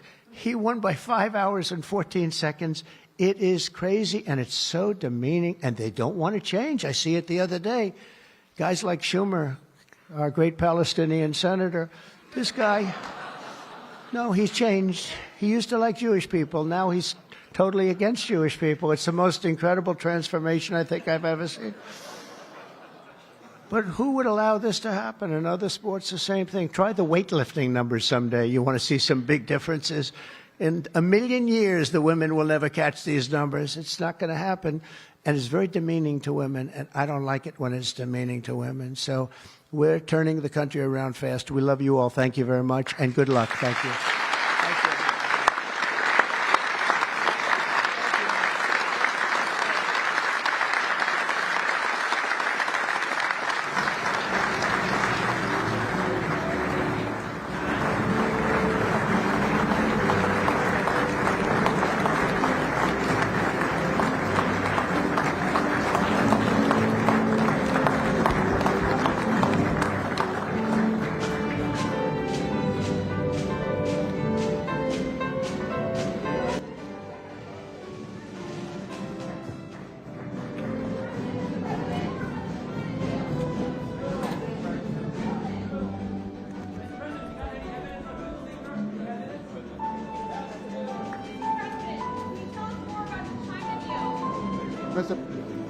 Mr. President, can Congress finish this by July 4th? We hope so. Mr. President, what's the message on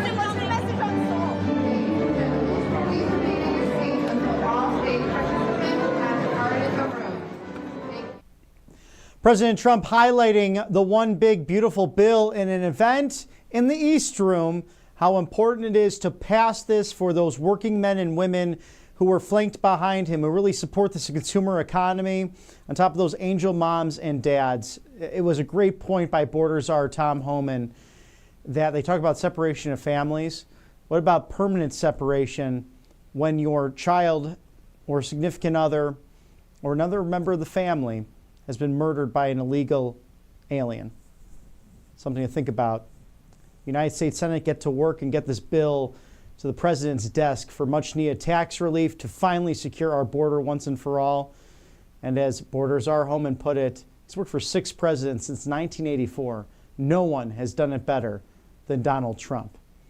So let's get this done. Let's get this in action for the American people on a number of different fronts, all led by House Speaker Mike Johnson's leadership in Congress. Now it's time for the United States Senate to act after a 215 to 214 reconciliation vote. Nearly impossible. And President Trump flanked by countless members of his cabinet, all doing an extraordinary job.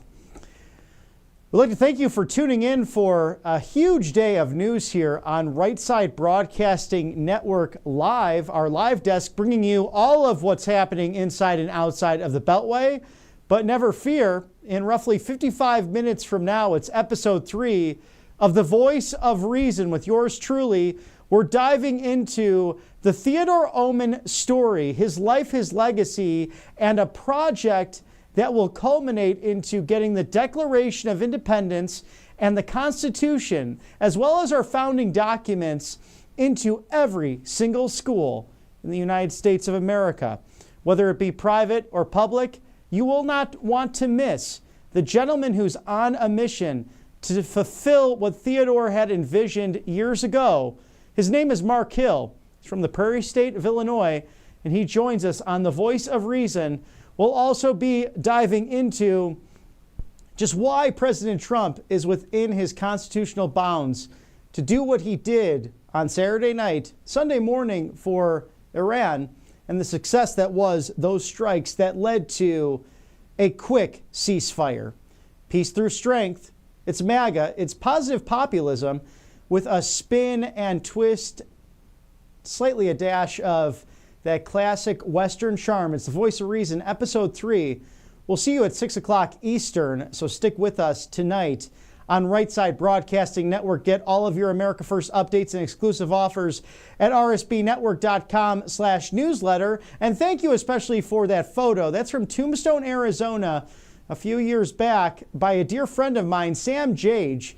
He's quite a historian and photographer himself. Happens to be his birthday today, so happy birthday to my best bud, Sam Jage. Hope to see you very soon, sir, and please say hi to your beautiful family for me as The Voice of Reason continues in its 3rd week. We look forward to seeing you at 6 o'clock.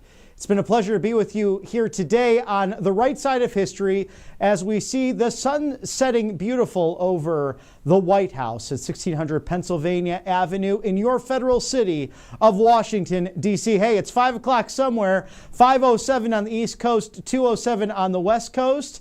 Have a lovely evening and a good afternoon, and stick with us here for The Voice of Reason coming to you at 6 o'clock. For all of my wonderful colleagues here at RSBN, I'm Robert McNeely. We'll see you in a few.